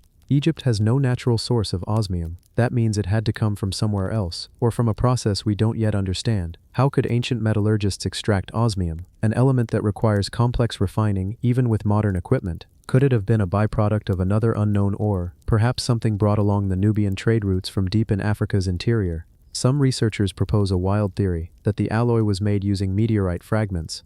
Elephantine, after all, was close to ancient desert routes known for iron meteorite falls. If the craftsmen found and experimented with these celestial metals, they may have created an accidental superalloy, but others think the alloy's properties, its magnetic behavior, its resistance to corrosion, its mirror-like polish, were no accident. They believe it was ritual technology, used in the temple's mysterious energy rites. One artifact in particular supports that idea, a metal disc, only 10 centimeters across, found in the same chamber. When cleaned, it revealed concentric rings etched into its surface, circles aligned with mathematical precision. In faint hieroglyphs along the edge were the words, "To catch the voice of Khnum." Could this have been a sound device, a resonant plate, perhaps part of a larger mechanism used in temple ceremonies? Archaeologist Dr. Karim El-Taher notes that Elephantine's temples were built in alignment with certain points along the Nile, where natural currents create low-frequency vibrations, audible only at specific times of year, when the river floods. If these metal plates were tuned to those frequencies, they might have acted like amplifiers, vibrating in harmony with the river's voice. In other words, a metallurgical sound system, thousands of years old. But even if that seems too fantastical, the physical evidence cannot be dismissed. The alloy's unique properties, non-tarnishing, acoustically resonant, and magnetic, suggest that the craftsmen of Elephantine understood not just metallurgy, but material behavior in ways science is still decoding. One legend inscribed in a fragment from the island's nilometer, the ancient device used to measure flood levels, tells of the metal that sings when struck by sunlight. Was that a poetic exaggeration, or were they describing something very real, a metal so pure and reflective it vibrated with light and sound? Today, only a handful of fragments remain. Most of the ingots have corroded beyond recovery, and the composition of the alloy remains partially unknown, a lost formula sealed by time. Yet the discovery at Elephantine hints at something greater. The possibility that ancient Egypt's mastery of materials went far beyond mere stone and bronze. The stone drill marks of Giza. In the shadow of the Great Pyramids, beneath the endless Egyptian sun, lies a mystery that even modern engineers struggle to explain. The pyramids of Giza, symbols of human ambition and endurance, have been studied for centuries. Yet scattered among their weathered stones and buried workshops are the faint but unmistakable traces of something unnatural. Perfectly circular holes bored into solid granite, spiraling grooves that run too clean, too precise for hand tools. They are known to archaeologists as the drill marks of Giza. But what kind of drill could have cut them, thousands of years before the invention of iron, let alone modern machinery? The mystery begins with the stones themselves. Granite, diorite, and basalt, some of the hardest materials on Earth. Even with modern diamond-tipped drills, cutting such rock takes time, precision, and power. Yet here, among the ruins of ancient Egypt, are surfaces so smooth they reflect sunlight like mirrors, and holes so uniform they seem machined. These features are not isolated. They appear in workshops near the Great Pyramid, in fragments of sarcophagi, in the quarries of Aswan where the stone was sourced. To the untrained eye, they might look like random wear, but under closer examination, they tell a different story. A story of lost techniques, forgotten tools, and perhaps lost knowledge. The first to raise the alarm was the British engineer Sir William Flinders Petrie in the late 19th century. While studying the ruins of Giza, Petrie documented a series of spiral cut marks inside ancient granite cores, cylindrical stone remnants believed to be the byproduct of drilling. When Patry measured the spiral groove's pitch, the distance between each rotation of the cut, he realized something astonishing. The rate of cutting suggested a feed speed and pressure far beyond anything achievable by hand. It was as if the drill bit had penetrated the granite with mechanical power, removing material faster than even today's modern stone-cutting machines could manage. How could this be? How could the builders of Giza, supposedly armed only with copper chisels and stone hammers, produce such effects? Copper, as soft as it is, would deform on the first strike against granite. To bore clean, round holes in diorite, a rock harder than steel, seems almost impossible. And yet the evidence is there, etched forever into the ancient stone. Some archaeologists have suggested that sand played a role, that the Egyptians may have used copper drills combined with quartz sand as an abrasive. The sand, harder than the metal, could grind through the stone, given enough time and manpower. But this explanation fails to account for the precision of the spiral pattern or the uniform depth of the grooves. Others point to bow drills, turned by hand or with a rope, as depicted in tomb paintings. But again, these methods would leave irregular marks, not the consistent mechanical spirals Petrie found. Then there are the cores themselves, preserved in museums, their surfaces showing a corkscrew pattern of fine, regular ridges, as if carved by a high-speed rotary tool. Engineers who have examined these cores note that the marks imply not just rotation, but a downward feed, pressure applied while drilling, maintaining an even measurable descent. This combination, rotation and feed, is the essence of machine drilling, a process not thought to exist until thousands of years later. One fragment, core number 7, remains one of the most discussed artifacts in ancient engineering studies. Under magnification, its grooves form an almost mechanical spiral, with microscopic tool chatter suggesting vibration, something that could only result from a rigid drill bit under high pressure. To some researchers, this implies a lost form of mechanical assistance, perhaps using weighted pulleys, torsion, or even water pressure. To others, it suggests something more radical, a forgotten energy source, a form of ancient power harnessed in ways we can no longer imagine. The ancient Egyptians themselves left little explanation. Their texts speak of sacred crafts, divine tools, and stones that yield under command. In the pyramid texts, there are cryptic references to the tools of the gods used to shape the house of eternity. Were these poetic metaphors or descriptions of technologies lost to time? When modern engineers attempted to replicate the Giza drill marks using period-accurate tools, their results fell far short. Copper drills with sand abrasives could cut granite, yes, but slowly, unevenly, and without leaving the characteristic spiral grooves. It would take weeks to cut even a few centimeters, while the ancient cores suggest penetration rates far higher. The spiral pattern remained elusive. No experiment could replicate it without using metal harder than copper and a mechanically steady rotation. Some theorists propose that the Egyptians might have used tubular drills tipped with a harder material, perhaps bronze alloyed with tin or even unknown substances now corroded away. Others speculate they could have employed primitive mechanical devices powered by water or gravity, rotating drums or pendulum-driven drills that could sustain consistent motion. And then there are the more controversial theories that the marks are evidence of ancient high technology, remnants of an advanced understanding of vibration, sound, and energy manipulation that has since vanished. Interestingly, some granite blocks in Giza's satellite temples show small, circular holes positioned in perfect alignment, as if part of a larger assembly. Could these have been anchor points for lifting, fitting, or even sonic tuning? Ancient temples often exhibit unusual acoustics, and the precision of these holes hints at an understanding of both sound and structure. Modern stoneworkers who visit Giza often walk away in disbelief. They recognize the telltale signs of industrial cutting: flat planes, concentric polishing marks, perfect symmetry. To them it looks less like the work of primitive tools and more like precision fabrication.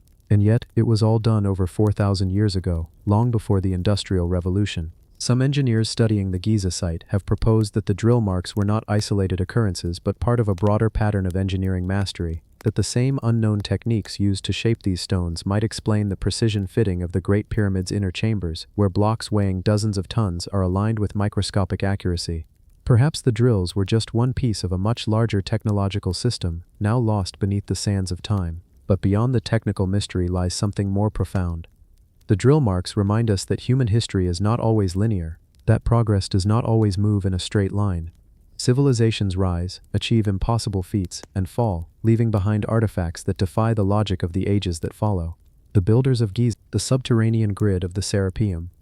Beneath the sands of Saqqara, beyond the reach of sunlight, lies a labyrinth that has defied every attempt to explain it. The Serapeum, a subterranean necropolis carved with surgical precision, is not just a tomb for sacred bulls. It's a place that whispers of technology, geometry, and power, far beyond what we imagine of ancient Egypt. The story begins in 1850, when the French archaeologist Auguste Mariette stumbled upon a series of sealed passages buried under the desert. He followed a narrow shaft, descending into the darkness, until his torchlight flickered against smooth granite walls. Before him stood an immense stone box, 70 tons of pure granite, polished like glass, sealed perfectly into the bedrock. And it wasn't alone. There were 24 such sarcophagi, each cut with geometric precision, arranged in corridors carved into limestone. The air was still, silent, except for the echo of Mariette's steps. He had found the Serapeum, the legendary resting place of the Apias bulls, divine animals worshipped as incarnations of Osiris. But the precision of the architecture seemed to tell another story. The deeper you go into the Serapeum, the more it begins to resemble something mechanical, engineered rather than merely carved. Each chamber aligns to an invisible grid, their corners square to an almost mathematical degree. The tunnels form angles that seem deliberate, aligned with celestial coordinates, as if the builders were mapping heaven beneath the earth. Archaeologists say the site was built during the reign of Amenhotep III, around 1400 BCE, but even modern tools struggle to replicate the precision of its construction. The walls are mirror flat. The sarcophagi are so perfectly balanced that even a sheet of paper cannot fit between lid and base. Engineers who examine them say it's impossible, not without diamond-tipped drills or laser alignment. Yet this was 3,000 years ago. What's stranger, there are no inscriptions explaining how they were built, no records of the workers, no evidence of the tools, only silence, and that silence has fueled 1,000 theories. Some believe the Serapeum wasn't a tomb at all, but a power storage chamber, an ancient battery bank designed to harness vibrational energy from the earth. The granite, rich in quartz and feldspar, could theoretically resonate when subjected to low-frequency sound waves, and in the narrow tunnels of the Serapeum, those frequencies amplify like a natural resonator. Ancient sound engineers, or priests with lost knowledge, might have known this. Others point to the grid layout itself. Every chamber aligns along an invisible energy path that runs through Saqqara, the same axis that connects the Step Pyramid, the Unas Causeway, and the Temple of Anubis. When mapped from above, these sites form a geometric pattern, a lattice that mirrors constellations in the night sky. Was the Serapeum part of a planetary energy network? In one chamber, explorers found faint traces of heat damage, as if the stone had been scorched from within. Yet there were no torches, no fire pits, no soot. The marks were too precise, too localized, more like the effect of high-intensity plasma or an electrical discharge. Were these vaults once part of an experiment? Inside one of the sarcophagi, the granite bears magnetic anomalies. Compass needles spin uncontrollably. Modern geologists can't explain it. Some suggest the magnetic fields were altered by exposure to an unknown form of energy, something that polarized the atomic structure of the stone itself. The ancient Egyptians saw the Apias bull as the bridge between worlds, a being that carried divine energy through its physical form. To preserve it, they built these vaults, sealed tight, away from time.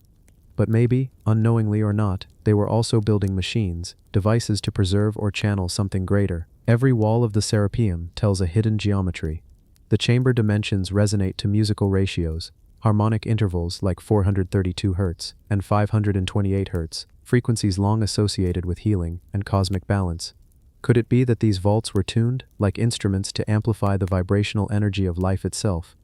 Recent 3D scans have revealed something new. Beneath the visible chambers lies another layer, a deeper labyrinth flooded and inaccessible. The tunnels appear to extend beyond Mariette's original map, forming a complex grid like the circuitry of an ancient machine. The deeper tunnels are aligned toward the Pyramid of Djoser, as if connected through invisible veins of stone.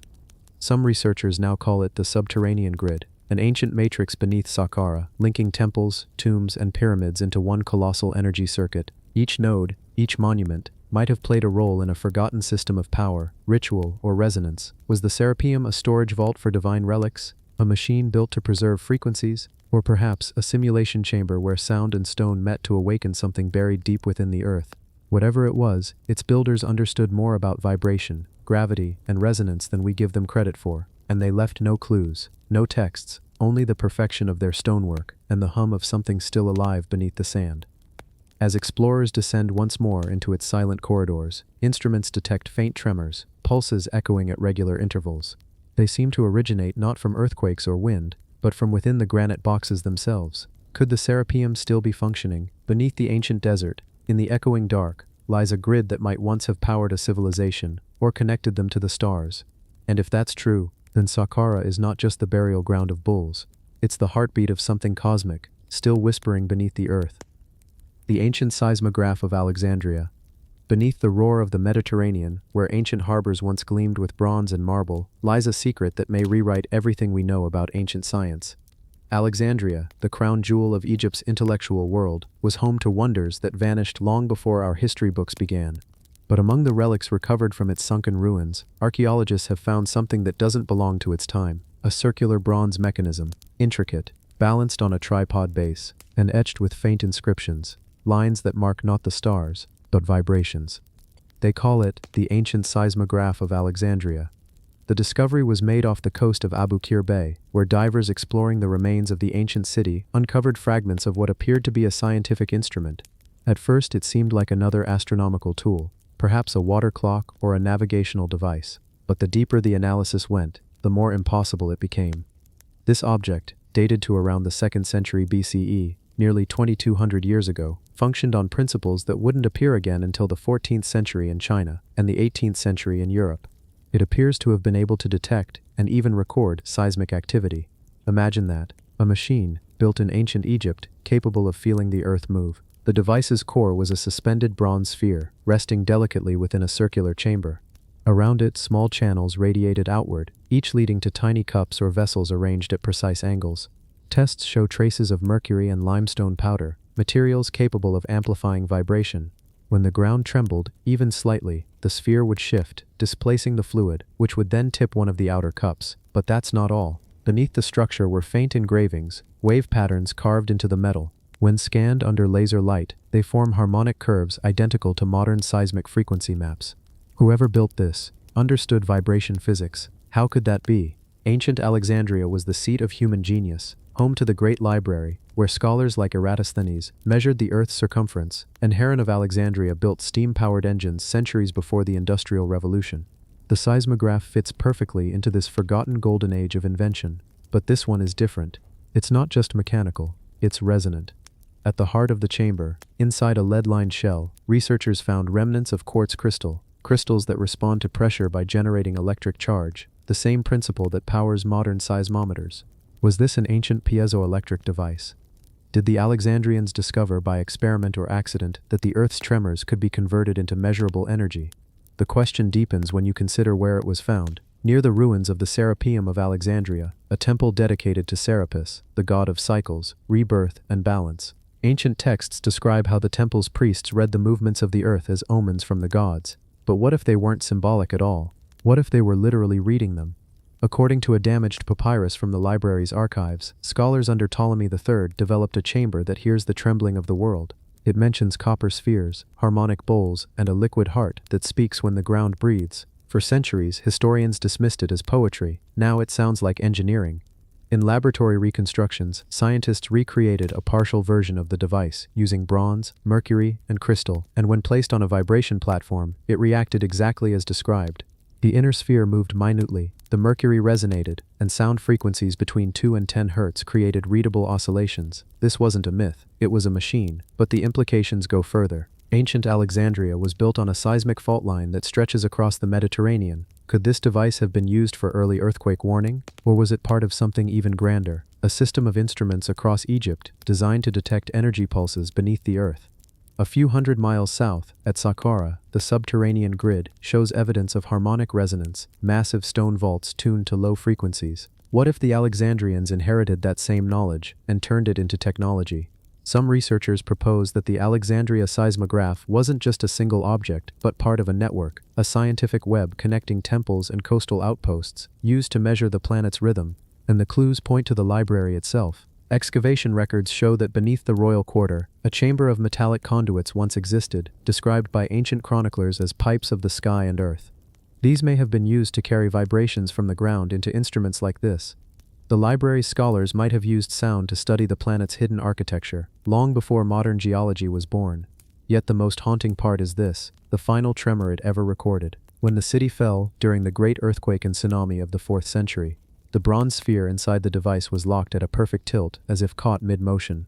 The vibration that froze it was catastrophic, the one that pulled Alexandria into the sea. In that moment, the device recorded the end of its own civilization. Today that same sphere rests silently in a museum vault. but when tested for resonance, it still vibrates faintly, emitting a deep, almost inaudible tone, a heartbeat from a world that mastered sound, balance, and Earth itself. What did they truly understand about the planet's pulse? Were they measuring earthquakes, or listening to something deeper, something cosmic? The more we uncover, the clearer it becomes. Alexandria wasn't just a city of books and light, it was a listening post of the heat-resistant bricks of Amarna. In the heart of the desert, beneath the sun-blasted plains of Middle Egypt, lies a city that lived for only a heartbeat in history. A place built by a pharaoh who defied gods, rewrote religion, and vanished with all his works. That city was Amarna, the dream of Akhenaten. And hidden beneath its broken palaces and shattered temples, archaeologists have found something that should not exist, bricks that seem to resist fire itself. They call them the heat-resistant bricks of Amarna. At first glance, they look like any other mud brick of the 18th dynasty, sun-dried clay, mixed with straw and sand. But when these ruins were excavated and tested, a strange pattern appeared.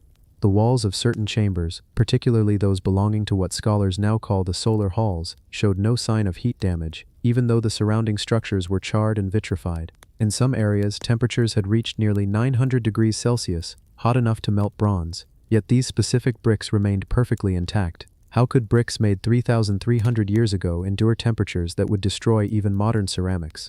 When researchers from the University of Cairo analyzed the samples, they found traces of something unusual: microcrystals of silica fused with an unknown mineral compound. Under infrared light, the material shimmered, a glass-like matrix embedded throughout the clay, as if each brick had been chemically altered at the atomic level. The result? Unnatural resistance to heat. But here's the real mystery. These bricks were not fired in kilns. The Egyptians of Amarna relied on sunbaking, not high-temperature production. So the question isn't just how these bricks survived the heat, it's how they were made to. In one of the city's storage chambers, archaeologists found what appears to be a set of small alabaster jars, labeled with the glyph for Ra's breath. Inside, residues of calcium, natron, and what appears to be a metallic oxide, possibly manganese or titanium, were detected. When these materials were mixed with clay and left to dry in extreme sunlight, they created a chemical transformation, forming a thin but powerful shield that dispersed heat energy. It seems the Egyptians had stumbled upon a primitive form of thermal insulation technology. Why would they need it? Amarna was the city of the sun, built by Akhenaten as a sacred stage for the worship of Aten, the solar disk. Its temples were open to the sky, flooded with light. The solar halls where these bricks were found may have hosted rituals involving concentrated sunlight, mirrors, polished stone lenses, or even metal reflectors designed to channel heat and brilliance toward a central altar. Without protection, any structure would have crumbled under that intensity. These special bricks, however, absorbed and redistributed energy, allowing the buildings to endure the radiant experiments of a civilization chasing divine light. Ancient records describe the Aten as a god whose fire does not burn but purifies. Was this a poetic metaphor or a scientific description? Hidden within a surviving fragment of an Amarna text, one line reads, "We shaped the clay of the sun's fire so that it would not yield to the sun's fire." That phrase, impossible to understand for centuries, suddenly makes perfect sense. Akhenaten's engineers were experimenting with materials that mimicked the sun's endurance itself, but there's more. In 2021, when thermal imaging drones scanned the site, researchers detected residual heat signatures beneath the sand, faint but measurable, as if something beneath the ruins still holds trapped solar energy. These readings aligned precisely with areas where the heat-resistant bricks were found. Could these ancient materials have absorbed energy thousands of years ago and still be slowly releasing it? If so, they weren't just structural, they were functional. There's an emerging theory that Akhenaten's builders may have been experimenting with a form of passive solar technology, structures designed not just to worship the sun, but to harness it. The brick composition would have stabilized temperature inside the temples, reflecting heat outward by day and releasing stored warmth at night. To ancient worshippers, this might have seemed like divine balance, Akhenaten's light embodied in stone. But there's a darker possibility. Some of the heat-damaged areas around Amarna suggest that part of the city was destroyed by intense localized combustion, not fire from invasion, but something internal.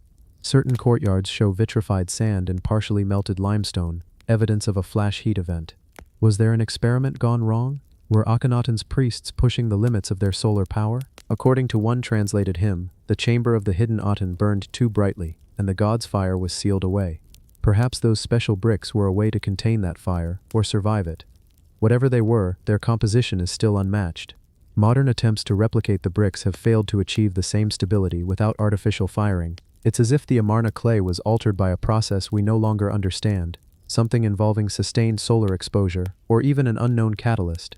And when these bricks are struck, they emit a faint metallic ring, as though infused with glass. When placed under a thermal laser, they glow faintly blue instead of red, deflecting rather than absorbing heat. To the ancient builders, this must have seemed like alchemy, stone that defied the sun itself. The city of Amarna didn't last. After Akhenaten's death, his reforms were erased, his monuments dismantled, his name cursed. But these strange, unburnable bricks survived. Buried under sand for millennia, they remain cool to the touch, even under desert heat.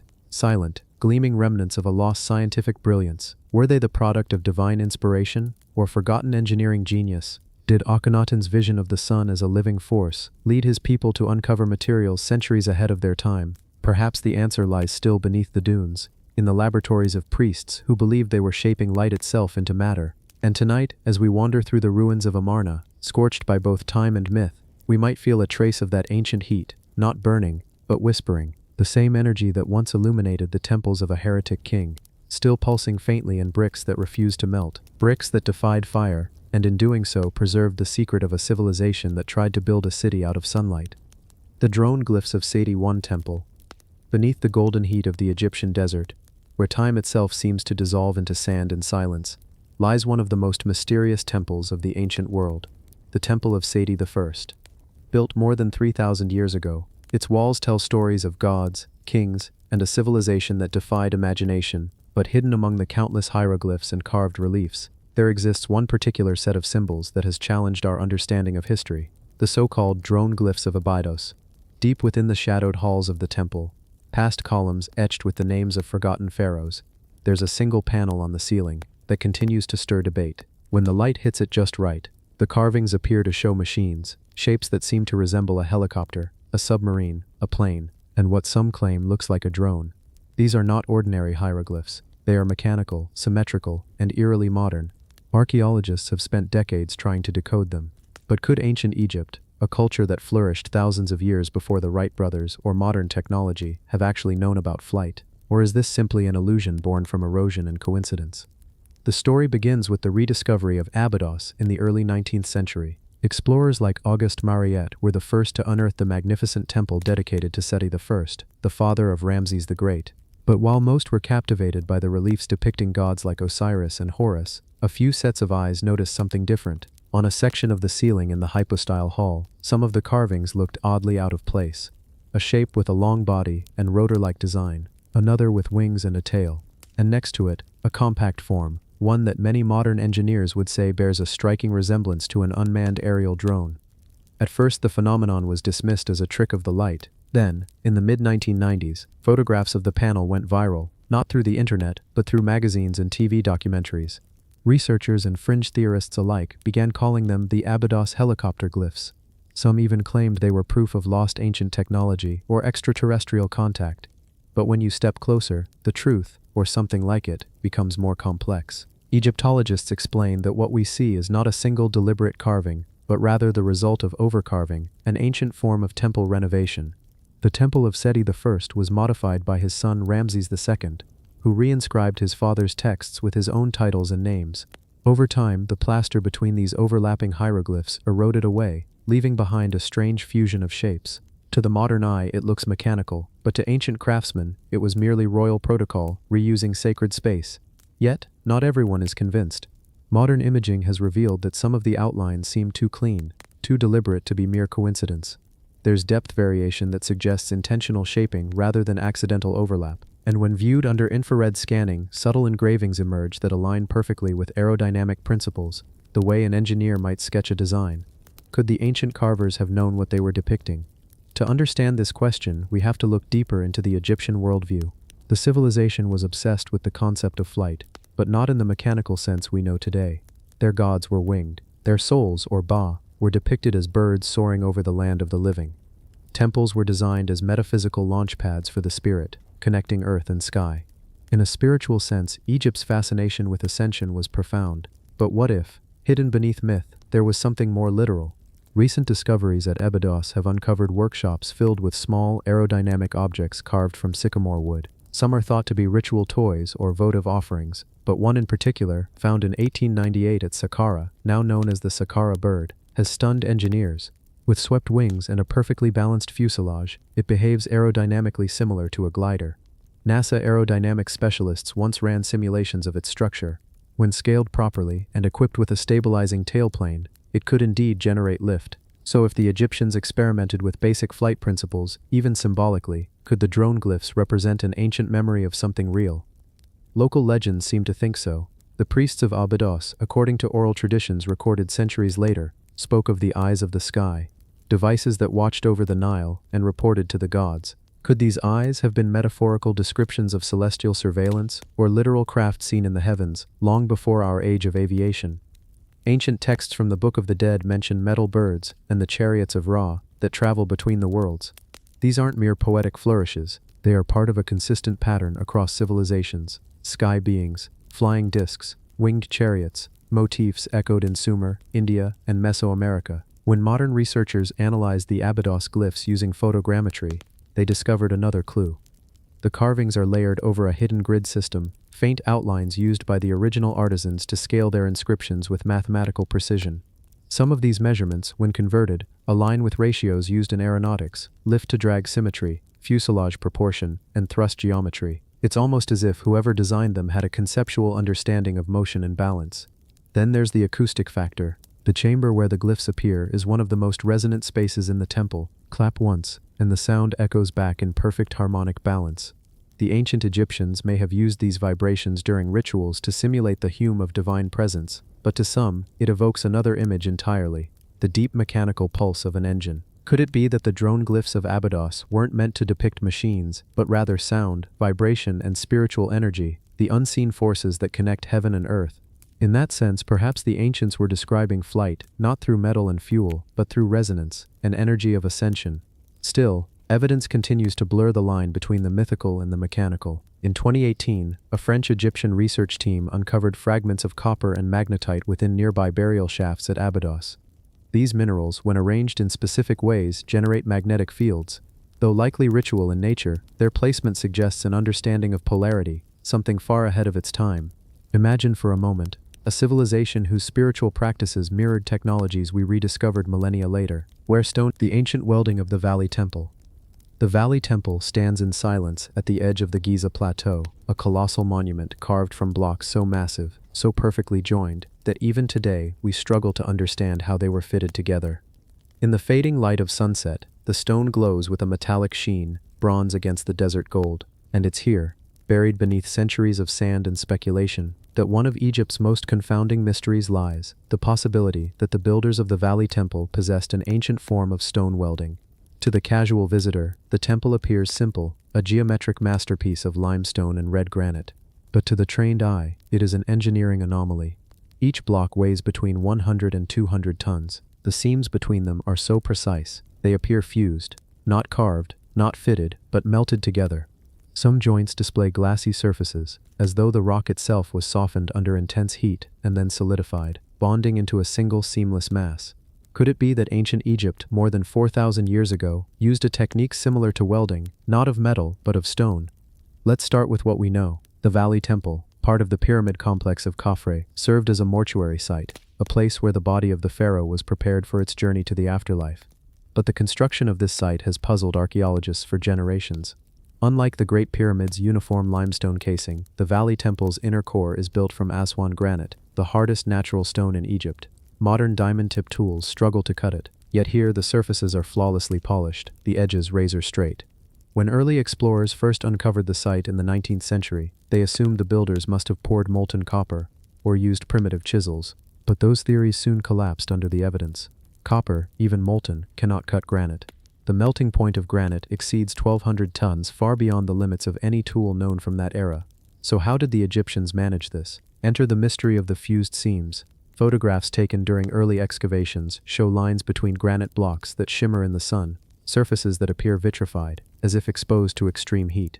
Some show traces of recrystallization, a process that occurs when minerals melt and fuse together at microscopic levels. To modern geologists, this phenomenon is identical to what happens during industrial welding or laser sintering. But lasers and plasma torches didn't exist in 2500 BCE, or did they?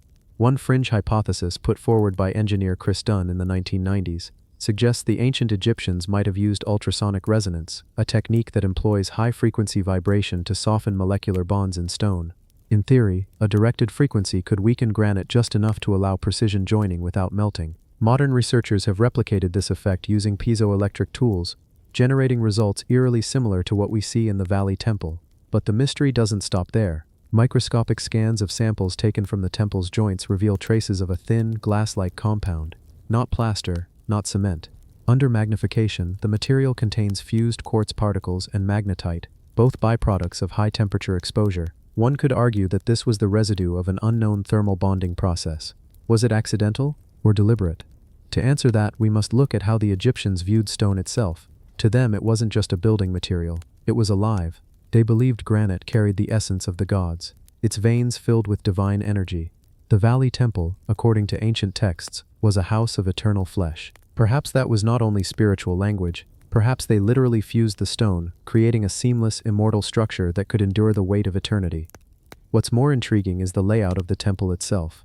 The walls are constructed in a polygonal style, irregular blocks that interlock with uncanny precision, much like the megalithic walls of Cusco in Peru or the basalt platforms of Baalbek in Lebanon. These sites share a haunting similarity: massive stones, tight joints, and what appears to be evidence of softening or heat treatment. How could civilizations separated by oceans and millennia achieve the same technique? Some believe we're looking at the legacy of a lost global technology, one based not on brute force but on resonance and energy. Could the builders of Giza have mastered vibrational fields that allowed them to manipulate stone at the molecular level? It sounds impossible, yet the proof lies in the rock itself.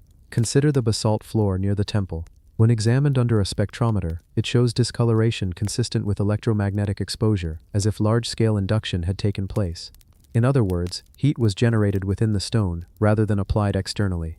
This is the same principle used in modern microwave sintering, an advanced technique where materials are heated from the inside out using magnetic fields. But how could such precision have been achieved without modern machinery? A curious artifact found in nearby ruins might hold the key: a fragment of what appears to be a copper bowl fused with quartzite. Scientists at Cairo University discovered that the two materials were bonded not by adhesive but by vitrification, both partially melted and fused together. This would require an instantaneous burst of heat, something akin to a plasma arc. Such energy could theoretically weld stone, just as industrial plasma cutters weld metal today. Egyptian texts often mention the Eye of Ra, described as a beam of light capable of cutting through darkness, burning enemies, and forging divine creations. Could this myth preserve the memory of an energy-based tool? If so, the Valley Temple might have been both workshop and monument, a testing ground for sacred technology lost to time. Modern archaeologists remain cautious. Most argue that the tight joints were simply the result of unmatched craftsmanship. Thousands of man-hours, sand abrasion, and copper tools replaced over and over. But skeptics struggle to explain the glassy fusion lines, or why some seams appear slightly discolored, as if once glowing from within. And then there's the acoustics. Step into the temple and speak. Your voice doesn't echo, it vibrates. The frequency reverberates through the stone, creating a hum that seems to travel through your chest. Sound engineers who measured the effect found that the temple's geometry amplifies frequencies around 110 Hz, the same resonance that can affect molecular structures. Could the builders have known how to tune the temple for sound-based energy work? In 2019, a French research team used ground-penetrating radar to scan beneath the temple floor. They found voids, symmetrical cavities lined with quartz and basalt. Some believe these chambers once contained resonant devices or energy sources, long since removed. If true, the Valley Temple wasn't just a monument, it was a machine. Imagine ancient engineers aligning quartz crystals, channeling heat through resonance, and fusing granite with precision beyond modern tolerance. If such technology existed, it would rewrite everything we know about human history. But perhaps the real answer lies somewhere between science and myth. Maybe the Egyptians didn't weld stone in the modern sense. Maybe they understood a deeper law, that vibration, heat, and geometry could unite matter into harmony. In their world, building was not just construction, it was creation. So the Valley Temple remains, untouched by millennia, its walls whispering in silence. Each seam, each joint, each fused block stands as a riddle carved in fire and stone, proof that somewhere in our distant past, humanity brushed against forces far beyond our comprehension.